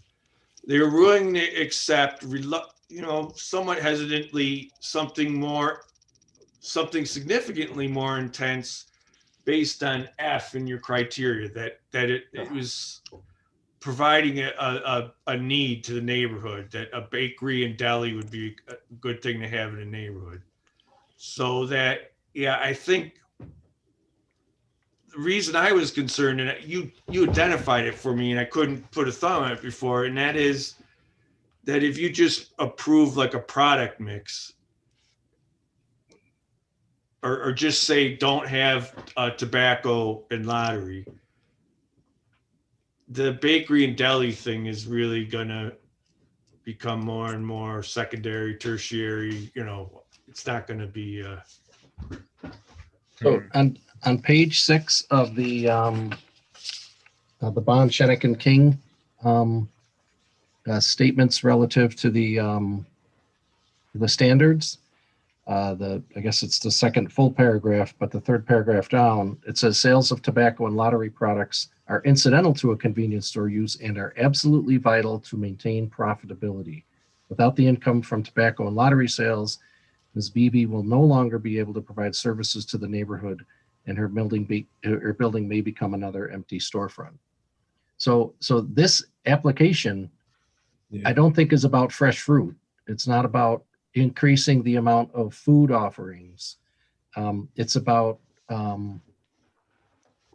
adding tobacco and lottery, which requires a change from bakery deli to retail sales. So that's in writing in their justification, and based on my reading of the previous approval and the the very compelling information from the neighborhood association and associated associations, I'm inclined to deny it. Yeah. Should we vote? I'm sorry. Oh, go on. No, I was gonna say that that statement that Steve just read is a compelling one. Yes. Only they're saying that if we don't get that, we're not going to make it. And my argument is let them give it a shot at making it without the tobacco, but I don't believe that's possible. No, and now that That's very compelling. yeah, because it's specifically those things. Yeah. So yeah, I agree now. Although you have testimony from the neighbors tonight, or in the writings, about other specialty retail around the neighborhood that did survive without tobacco and lottery. Mhm. But yeah, that's the risk you take in denying this, that Yep. it might actually be true, or at least be true for this operator. And then the market takes over and Yep. they sell, and maybe someone else comes and figures out that they can make a go of it. Okay, I guess I would like to see us take a vote. So I think the vote will be that we are voting on to modify the special use permit, or not to modify their special use permit. Right. So by voting to modify it, we'll give them an opportunity to do other things that were not in the original 2018. To deny it means they have to go back to the original 2018 requirements. Correct. Okay? Yeah. All right, so we will vote. And I will start. Dave Watson? No. Brad Flower, nay. Eugenio Marlin, no. Richard Mauser, no. Milton Pichardo, no.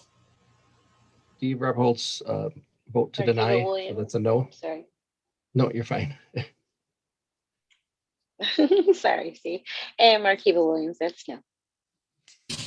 All right, by a vote of, is it 070 or 0? Yeah. 070. 070. This motion is denied. This application is denied. Okay. Super duper. Thank you guys. Good discussion. No, hard work, but that's why we get the big bucks. Right. Okay. Everyone watching from home, these are all volunteers. Yeah. It's just that Oh, pumpkin boy. bread at Christmas time that keeps you all going, right? Oh my God. Well, Okay. because I got a quick question, just because these are because of COVID, we've all been at home. Yes. So if you guys have been like downtown, have you gone past 10:30 before, Yes. like in Yeah. sessions and stuff? Yeah, we've had a Okay. couple. Just wanted to make Yes. sure. I Yes. just wanted to make sure. I'm like, this isn't abnormal because of COVID. No, Okay. No, okay. no. Okay. it's just number of cases too, because normally Yeah. we have fewer cases as well. Yeah. Oh, okay. All right. I'm So, just trying to make I remember try to my have- 1 o'clock in the morning. oh, we had a couple of those. Oh, A couple of those. Oh, yeah. no Yes. way. Oh, Really? Yes. Okay. We'll move sorry. on. Keep going. We'll Are move you on to saying case, we'll move on to case number 8 because they Steve didn't has tell to you choose that when himself. they Decide asked you you to up. be on the commission? No, Anna told her she'd be out at 8:30. 8:30. Automatic. Oh On my average. God. Okay. Okay, so we'll do case number 8. That way Steve can leave and we'll do case number 7 afterwards. Case number 8, 50, 57, 59, 71, 77, 81, and 87 Anderson Avenue to establish an outdoor market as public-private use on parking lot subject of the subject properties, 10 a.m. to 3 p.m. Sundays, July 11th through July 25th, and that's requiring City Planning Commission approval. The motion. So moved. Thank you, Brad. I'll second. Steve Rebholz. Thank you, Steve. All right, discussion.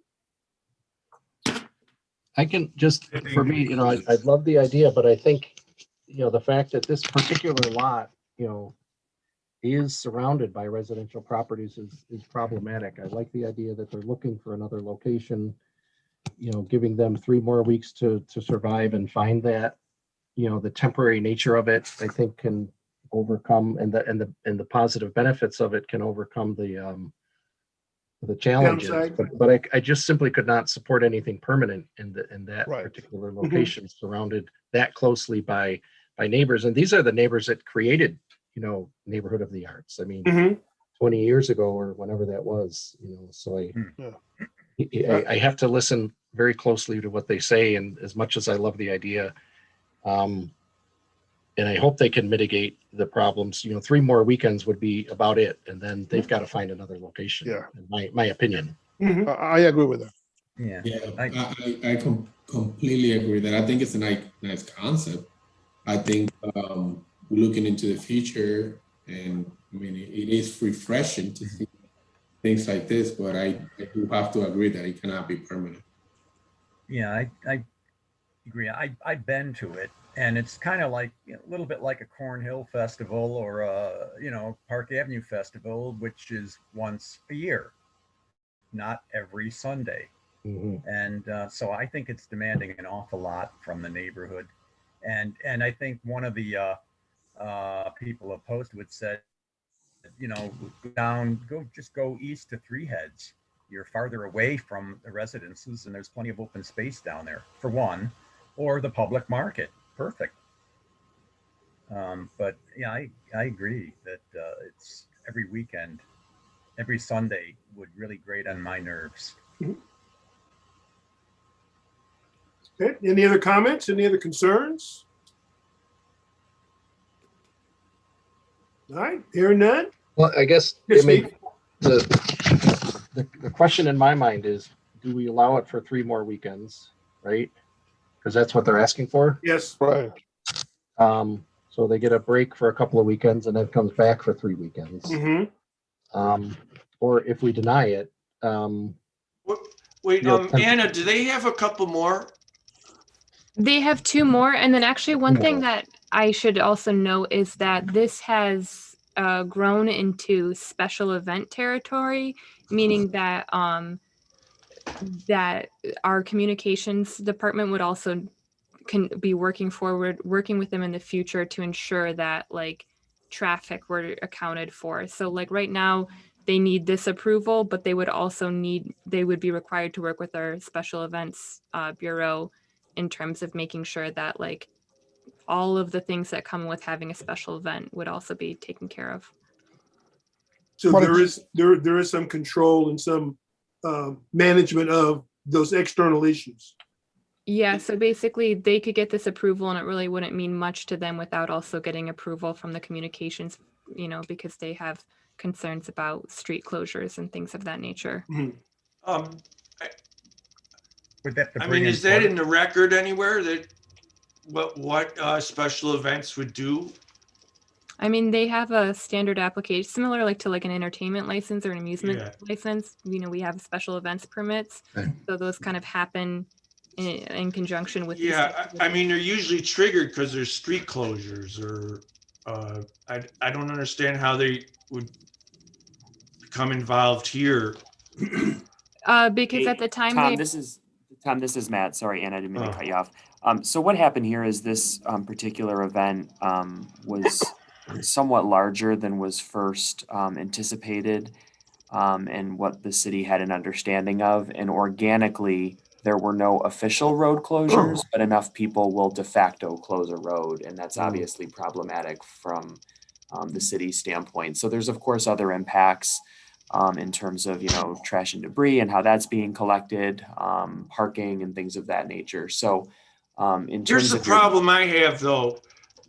You got to have these things in the record. Like this is like major stuff. And we just had a whole hearing and So if I understand correctly, the fact that these two lots are across the street, there's so many people that Anderson Avenue is effectively closed. Oh, you can drive down to there. prevent but- that, it's not that, no, in order to prevent that, they would need to work with communications. So it's not. but is that in the record that was presented? So that many people does impact traffic on Anderson Avenue. When I was there, you can drive No. down Anderson, but Okay. Beacon Street and Carlton people were crossing back and forth between the two lots there. So that you wouldn't really be able to drive there. But Anderson was still drivable. Okay, so it was Beacon and Charlton that were. Yeah. Got it. And probably Delaware, people would be crossing there too. But generally people were all on that south side of Anderson.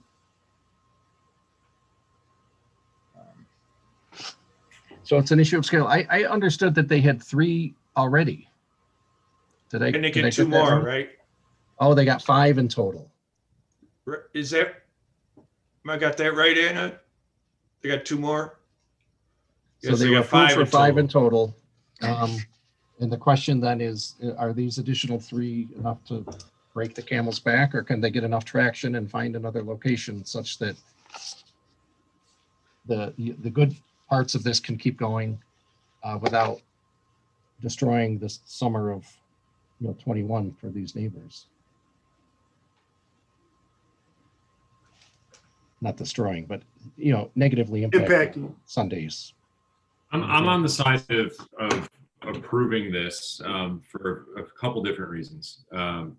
They're building community. It's sitting, if you look at 2034 placemaking map, it's sitting on flexible mixed use, right on the border. And yes, it's next to residential, but it's like, that is Anderson, and it even jogs down into that space on that street on the placemaking map. It's next to Village Gate. It's like literally right, it's on top of Village Gate, which is a space for stuff like, we're so lucky to have a thing that's thriving. I think that's awesome that people are coming out to support it. I challenge neighbors in a way that's like, if you've got something that's going on and you want input, like, you should be reaching out to the organizers. You should get involved in those things. This is your community. This is your place that you're a part of.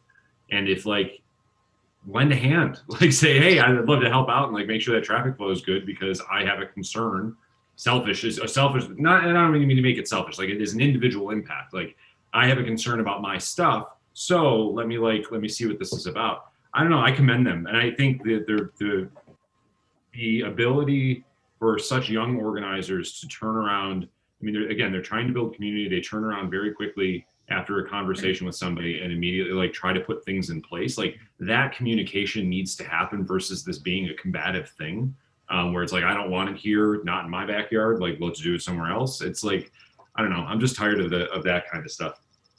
So I'm more for keeping it going and cool. Like they find another place that's better fit because it is getting bigger than they anticipated. All the better for it. Well, yeah, Sure. I mean, that's agree what with- struck me being so close to Village Gate. There's tons of space for something like this that isn't on top of the neighbors. And I don't know to what degree the neighbors would have had the ability to have input when the city issues a special events permit like that. So yeah, I agree with all of that, except I look at Neighborhood of the Arts as one that they made a place. Right. They worked very hard to make this place, and this, because of that, this is a great location to do something big and cool, and that something big and cool is now having a negative effect on folks that made the place. So Right.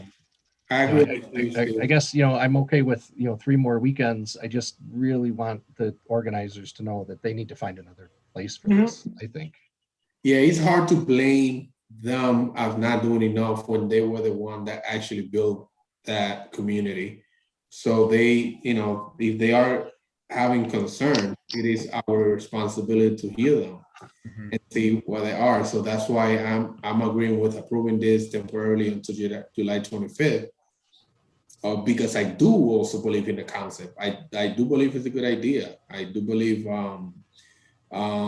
is bringing business to the community. It's a good location in the sense that it's just a good community around there. But if it's affecting the community as well, then I don't necessarily think it should be there on a permanent level. I'm okay with it until July 25th.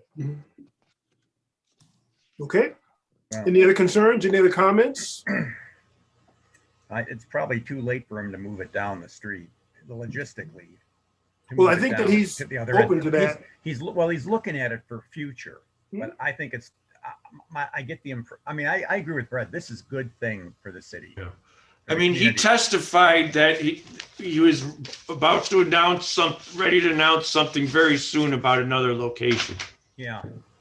I mean, so I think you get it further away from the residential, but still like the other end of Anderson Street.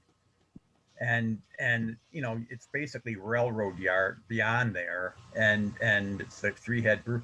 Something like that would be far enough removed where I think nobody would have any issues with it, really. And yeah, this guy is, he's an asset to Rochester to be trying to evolve stuff like this. So, I wouldn't want to discourage him, but I think that that's probably not really the right location to have a Park Ave Fest every Sunday. Yep.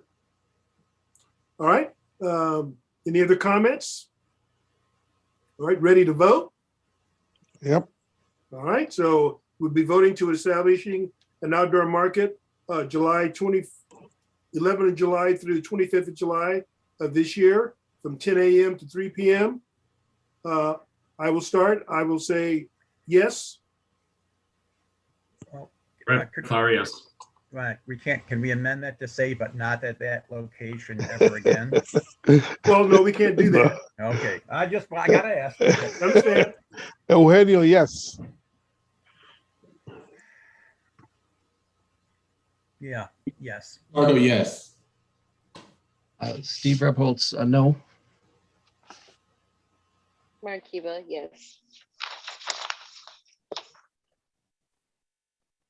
By a vote of 6-1-0, the motion passes in the affirmative. All right. Thank you, guys. And thank you, Steve. We'll let you go. I'll sign off now. Good luck. All right, you, no Steve. problem. Thanks so much for your help and your insight. Yep. Take care. So they gotta, Dave, they gotta come back. When they want to do something next year, they gotta come back again. Yes. Well, Yeah. Okay.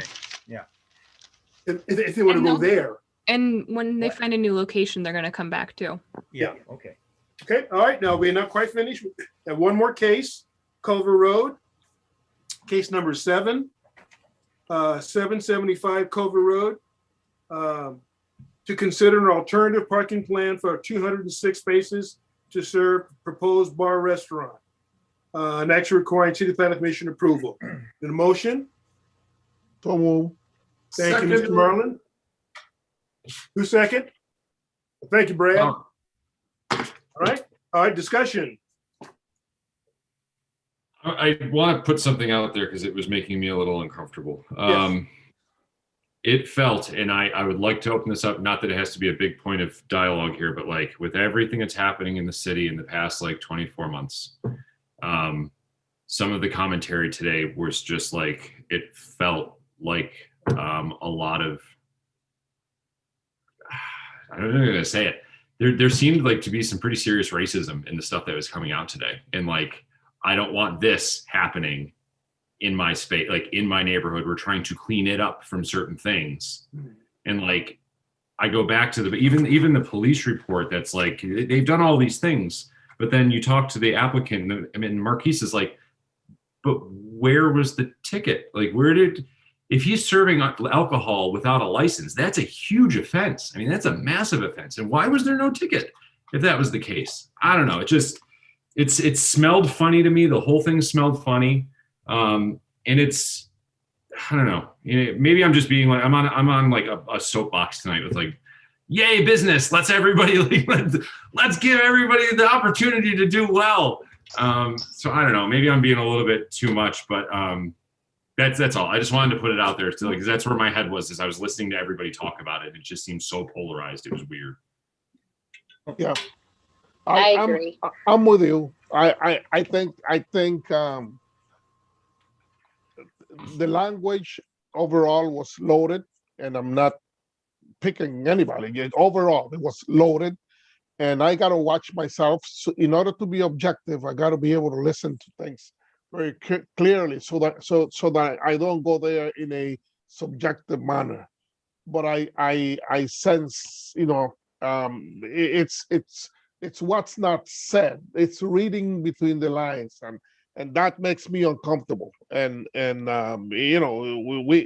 we talk about equity and injustices, and the issue about all those times that Tisdale said that somebody of authority went over there. He was, what we heard is true, he was always given a break. That to me means that probably there was no violation. I got it. I mean, from having reserved enforcement against all kinds of people, black and white, all over, I am amazed at how many times code enforcement, police, fire give people second chances. And so then to hear that because they gave them all these second chances and didn't bring down the boom on them, like these things never really happened, is just, I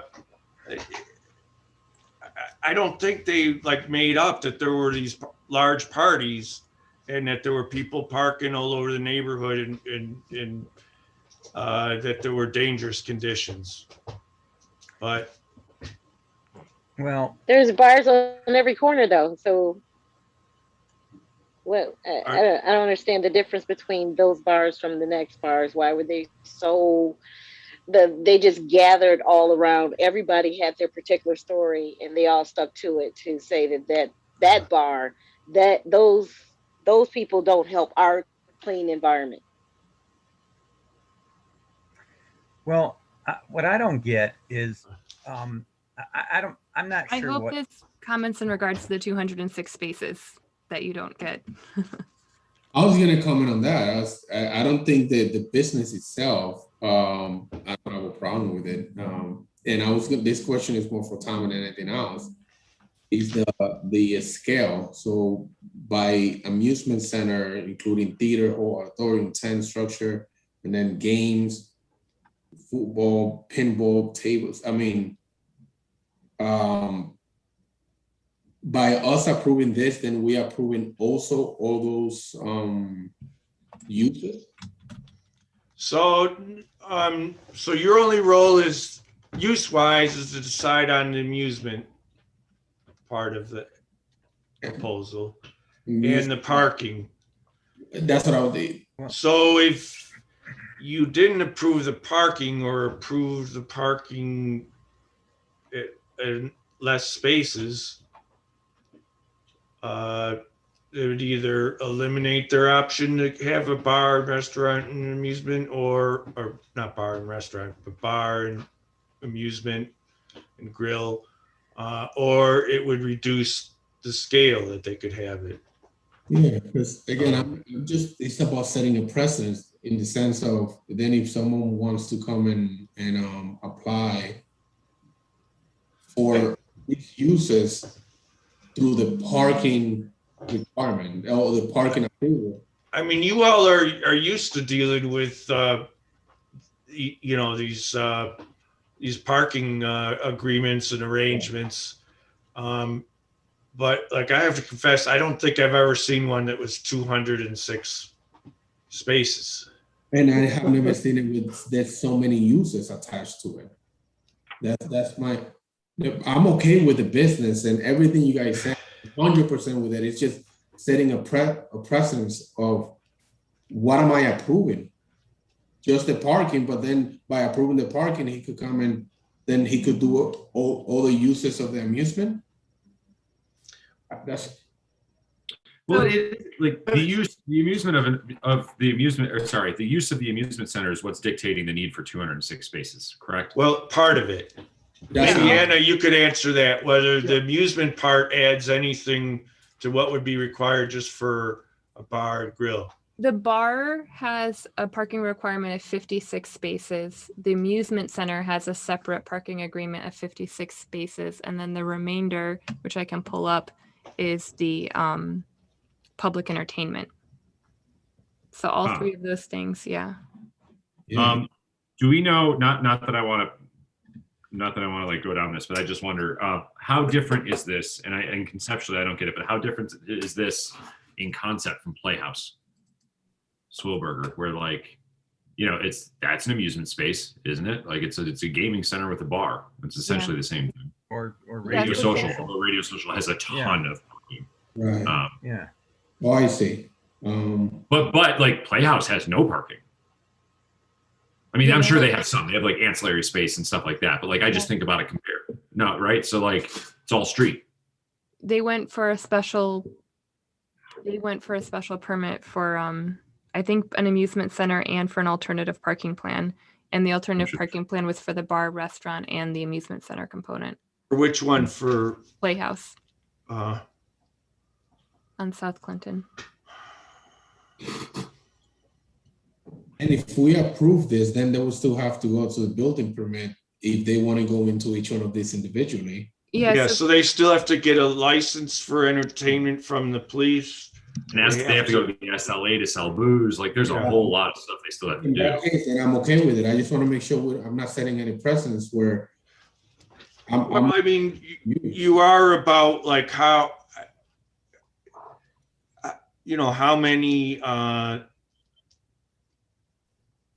many parking, whether their parking arrangement is like feasible without, whether it actually works or it's actually gonna just put a lot of people parking on residential streets and Domino's and in East High School and other places. That's kind of on the parking end. the parking end. Yeah. Well, Merton Street. would be I a do big have a part of hang up that. immediately with the 102 spaces being in the shared parking lot, because by nature, if it's a shared parking lot, we can't account for all 102 spaces for that parking lot. But I mean, their idea is, but I think they're saying that they don't use it at night except for like Thursday nights. Mhm. That's correct. Okay, hold on. Sorry. Yeah. I mean, that's their position, that there's not like but that's also something for you to evaluate, like with your all knowledge of reality and stuff, like, well, Right. is that really the case? Yeah, Richard? Well, I guess I'd feel better about it if he actually had some kind of tacit or printed, a documented agreement or potential agreement at 1653 Main too. I mean, because there is a lot of potential after hour parking space there that could be utilized. So, I kind of don't see a problem there. Merton Street, I actually never realized it was a street. I always thought it was just a deep parking lot. So, I think,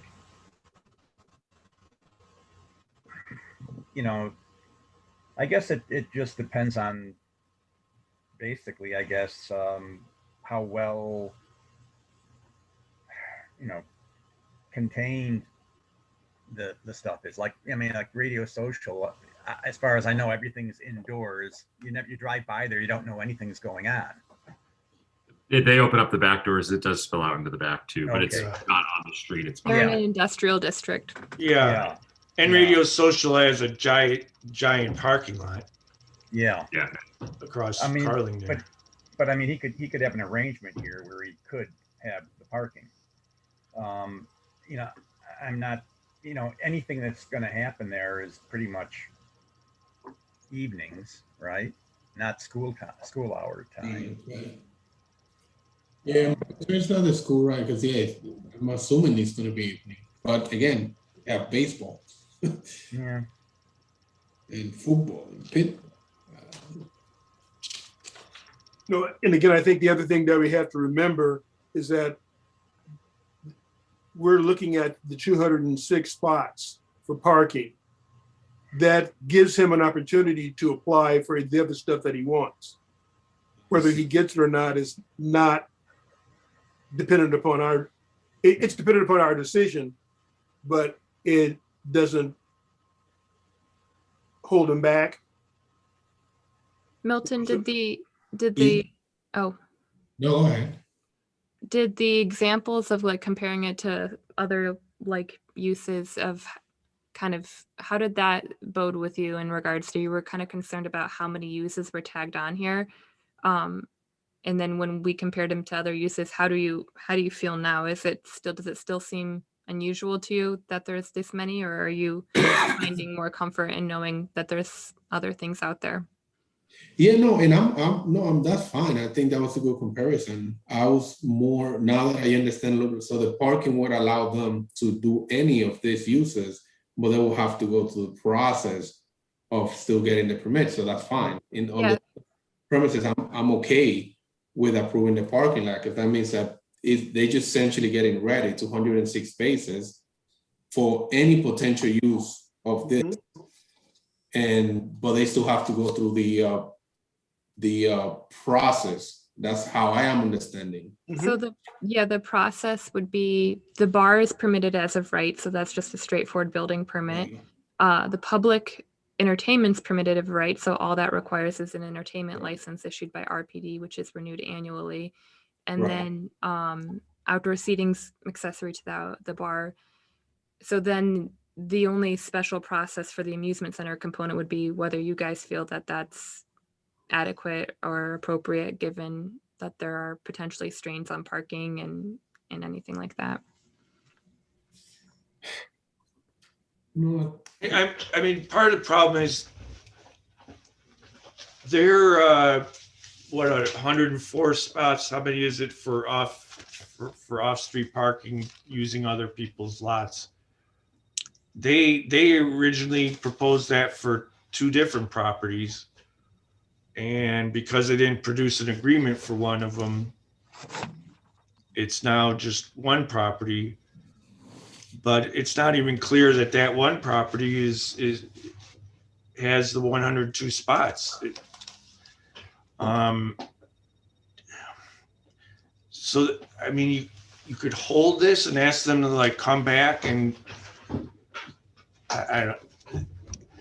I mean, one thing is you're adding 50, I mean, at least under the code, you're adding 56 more parking spots demand by approving the amusements. You have testimonies saying when they had a lot of people there, they were parking on other businesses' lots and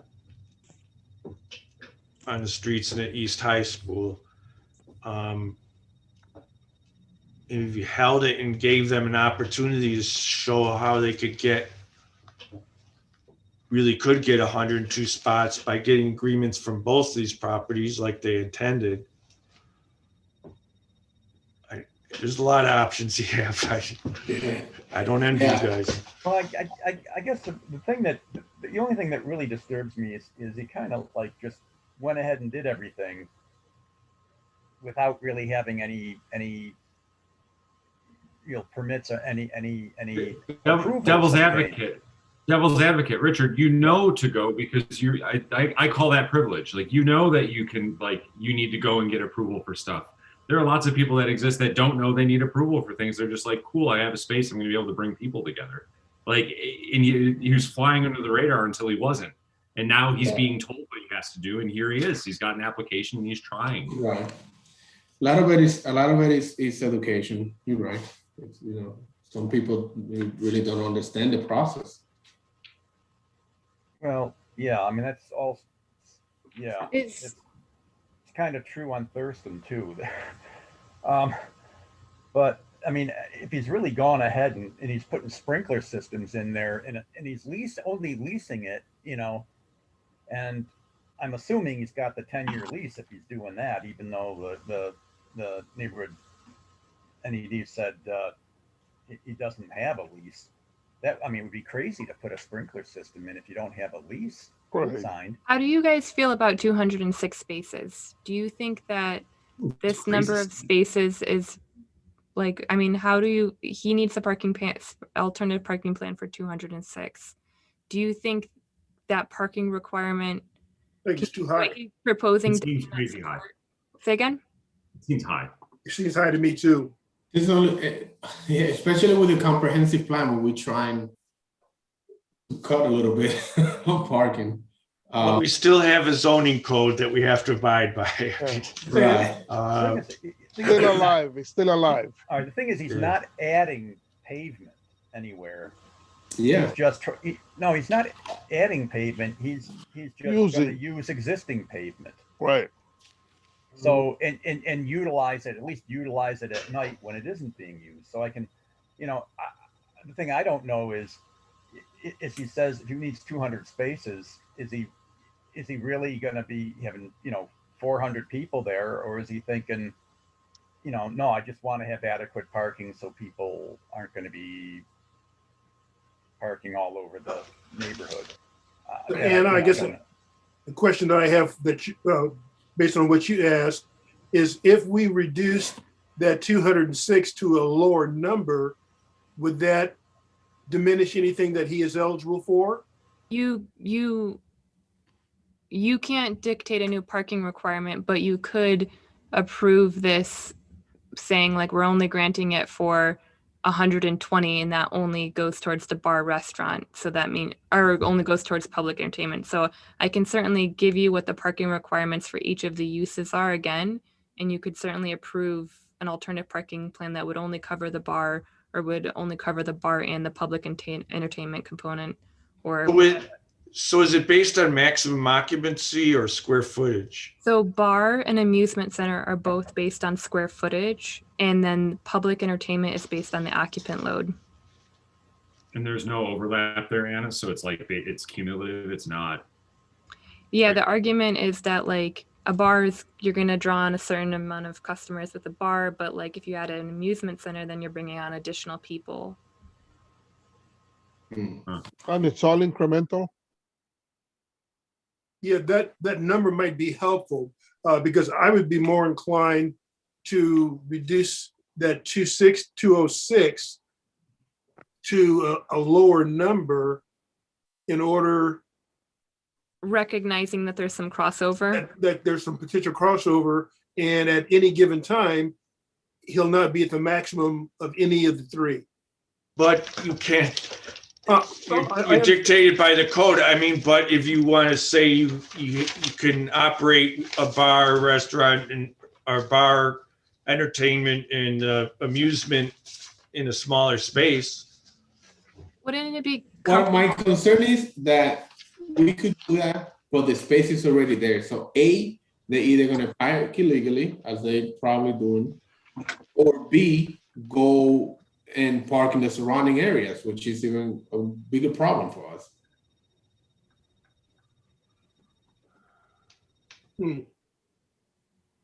Yeah, and again, I think, we can't necessarily foresee what that's going to look like.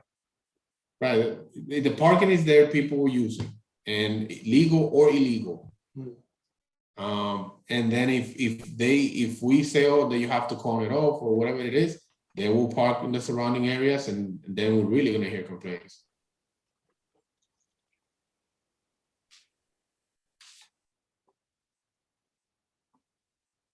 So you're saying that as it currently stands, there's a concern with parking. So anything in addition to is going to continue that? Am I understanding that correctly? The way I'm looking at it is the occupancy of the building is really gonna dictate the amount of people that are gonna be going to the space. The approving the parking right now, the 206, the way I look at it, we essentially just saying, okay, if you're gonna park there, it's okay to park there, but it's eventually, if the occupancy of the space is 140, I don't remember how much, 240. He's not gonna be able to have more than 140 in there. So regardless if it's approved for 400 or for 200 or for what, he's not gonna be able to use the space for more than what is the code allows. Designed for. Right, so us as approving it for 206 might as well be 400 because he needs the occupancy of the space itself or the business itself. He cannot violate that. Then that's why he added the sprinklers, so he could increase it a little bit. But even with the sprinkler, has to meet code. Good. Yeah, so we know that right now the floor plan prepared by the architect is for an occupant load of 240. So you guys, 240. it would never exceed 240. Right, so that means that he will have 240 people there, and people will park on that area either illegally or the surrounding area, because what's dictating this is the occupancy of the business. Agreed. Yep, I agree. But I'm looking at it going, well, I mean, he's got a sort of a handshake kind of agreement at 1607 Main. Like, okay, 35 spaces, sure. We're not looking at that one for 15, sure. 15 on site, but he doesn't have anything for the 73 spaces. So, I'm kind of like, well, if he got some kind of a written agreement there, I could say, okay, he's certainly going to meet his parking requirements for this then, but he doesn't have that yet. What they've given us is at the top of page 2, which is 102 with that shared parking agreement at that spiritual place of worship. And then they're saying 41 for on-street, 21 for pedestrian use, 21 for valet, meaning Uber or Lyft, and 21 for transit. And that's at the top of page 2. But they're not utilizing the other one, the other side. No, because we don't have a shared parking agreement for that one. No. Okay. Anna, did they say like what did they try and not get one, or did they just not get around to asking that other owner? Or what did he say in his testimony? That he asked, but he was told that he didn't need to put it in writing, that he could just use it. Right. Well, then maybe you could hold it and say, look, put it in an application that has those. I mean, if you're otherwise inclined, prove it. And I think going back to the calculus on this, when we put together all the numbers, I would feel more comfortable if he had that, to Tom's point, like if he actually had something in writing for that address, whatever it is, 775. Because the other numbers are a bit steep, just like knee-jerk reaction. Looking at pedestrian oriented at 21 people, valet parking at 21. Okay, valet, but where's it going? Oh, Lyft and Uber, right?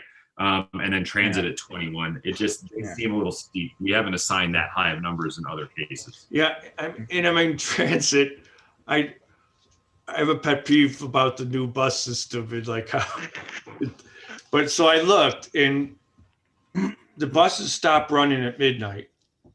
Right. The one that serves there is the East Main route. And on That's Saturday also- nights, they run every hour. And on weekday nights, they run every half hour. Like, yeah, is there any, I mean, really, you're going to have like 21 people Yeah. taking buses in that situation? I like Tom's idea of like actually holding and getting, hopefully getting Yeah, a little bit more in writing about an something. agreement, yeah. Yeah. Can we also look at it as, can we approve it with the condition that he gets an agreement within certain amount of time or?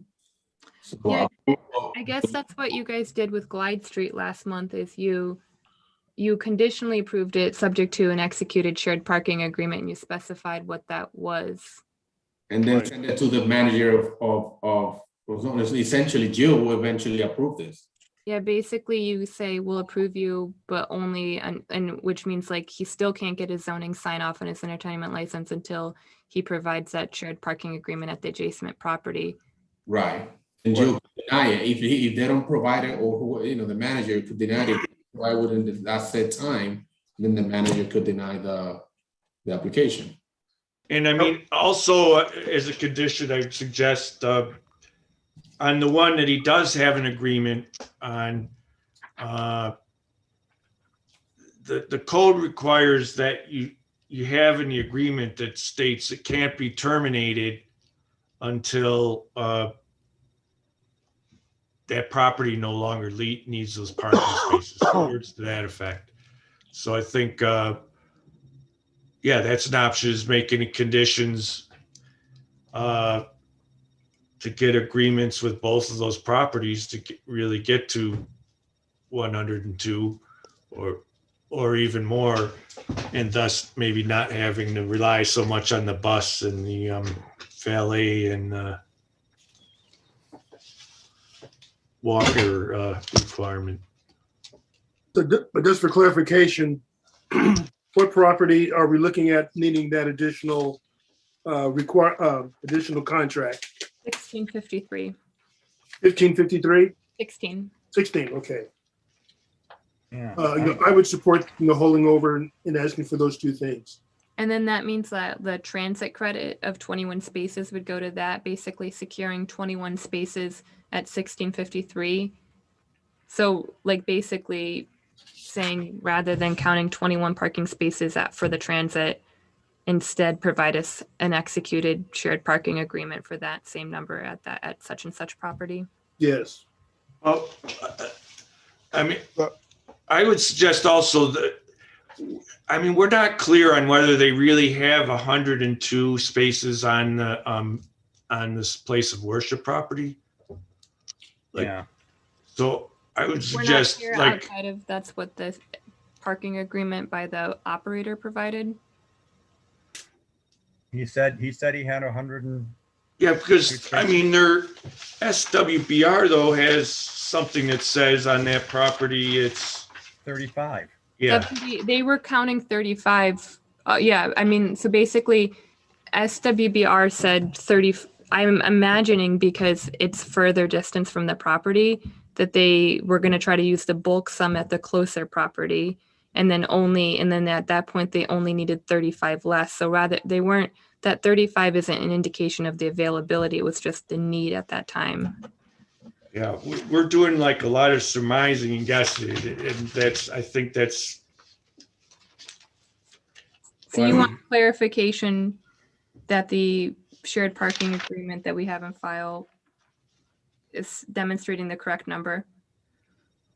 Yeah, that'd be one thing, and that the agreement says it can't be terminated unless the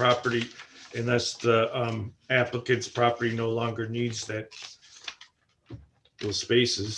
So a revised agreement that specifies that it, it's it goes. So Tom, if they said that we'll give you an agreement for 5 years, we wouldn't take it? You can't you can't count those spaces by the zoning code. The zoning code says to count a shared parking Okay. agreement or shared parking arrangement, you have to have an agreement that says X and X and X and X. And one of them is that it can't be canceled until the parking requirement is no longer there for the applicant. It's interesting. Yeah. Makes sense. Okay, It can so- make sense in the antediluvian rule of world of when parking matters. Yeah. Yeah, I mean, you know, making sense. I mean, that's a tall order for somebody to make an agreement. Yeah. How about if you decide that you want to sell it? It's You know, it could be in perpetuity, couldn't it? yeah. I mean, that is a that is an onerous Detail. request. Okay, so maybe if I think where we're going, we want to hold this over until we get an additional parking contract for the 35 spots. Was it a holdover or was it a will approve? Yeah, Approve? condition. Yeah, I was gonna say, yeah. Okay, well, again, I'm open to either one of those. Okay. You know, I mean, I'm open to approving it with condition Mhm. or holding it. I will be, in my opinion, I'll be inclined to approve it with the conditions. Yes. Conditions being that the current shared parking agreement on file be revised to attest to reflect the correct number. Right. And with that time limit that Tom specified, as well as the applicant should submit an additional shared parking agreement for approval by the manager of zoning for that other lot, the one that he alluded there being a handshake agreement with. Yeah, the only question Yes. out there, are we given a timeline? So he should do that within 6 months, 1 year, I don't know. So if we do that, I'm inclined to approve it with a time limit. So do you adopt the other presumptions they have in here, like 41? I was thinking about that, Tom. I think like the on-street parking stuff East Main, it has a bunch of parking. 41 spaces is like the 20% threshold. It's the max. It's up to 20%, right? So like that is 20%. And there's some on Culver too.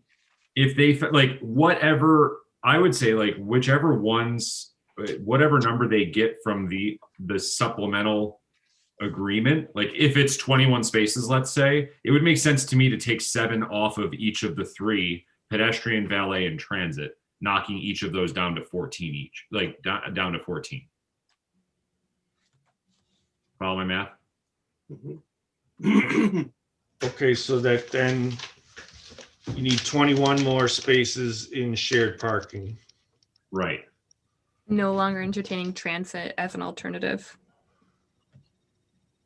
Well, transit would No, still transit be just be reduced by 1/3. 7, yeah.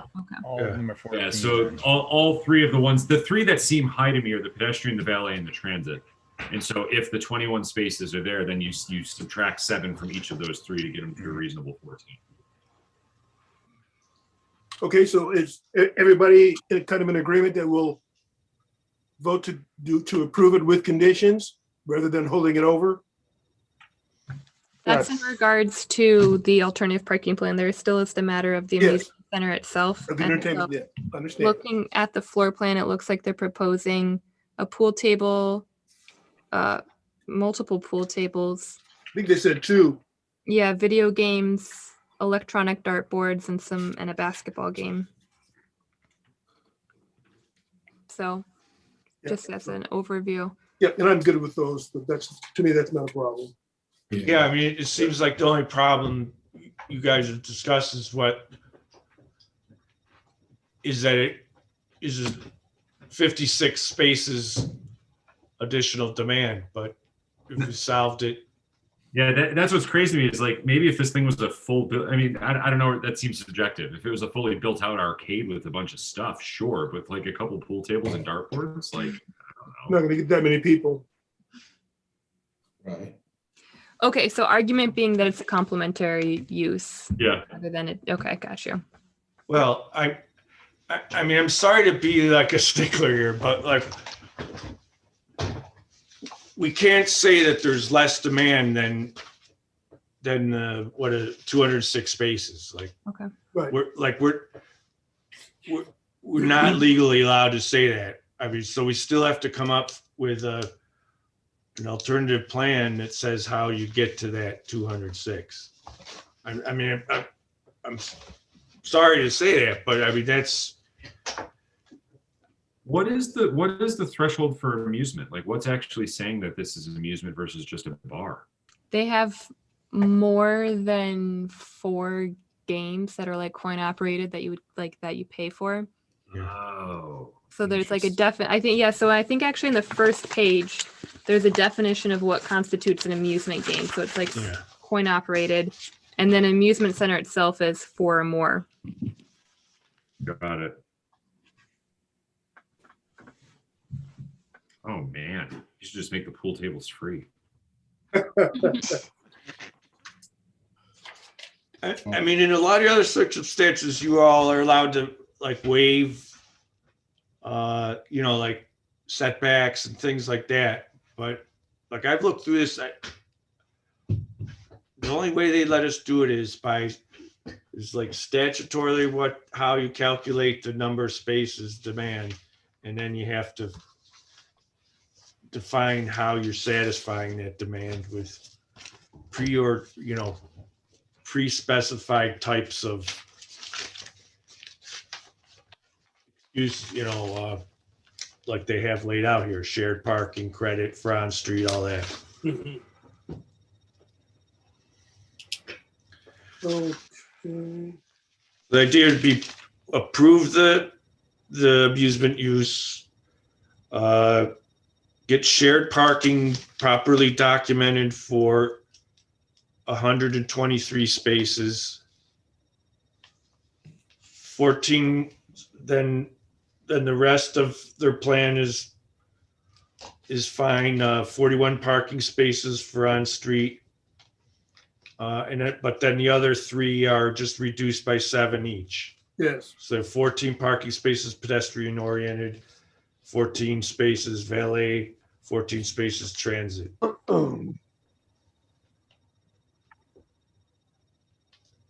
And the shared parking would be what, 125? Or 123, it looks like 123. from the math, that because you're taking 21 off of the Yep. last 3. Yep. Mhm. Okay. All right. So again, I just want to make sure I got it right. We're looking at approving it with the conditions for the parking. Yep. And then we have to separate vote on the entertainment center, correct? It can all be 1 vote. Okay. Yeah. All right. Okay. Any other discussion? Okay. Everybody understand what we're voting for? We're voting for accepting the alternative parking plan for the 206 spaces with the changes that we've indicated, the 123, the 41, 14, 14, and 14, with the condition of getting the approval, not the approval, the signed contract Yeah. for the 2 locations, Yeah. Right. Yep. and to approve the entertainment center. Oh, just amusement center. Yeah. All right. Any other discussion? All right. Vote. I will start. I say aye on both. Or aye. Eugenio, I. Richard, I. Milton Paterno, aye. Markiba, I. By a vote of 600, the motion is approved on condition. All right. Super. That concludes our deliberation. That ends case number 7. Thank you, everybody. Hard Thank you, work. everyone. I know I was fiery tonight. Mark Thank you. Cuba is, I'm sorry. Go ahead, Mark.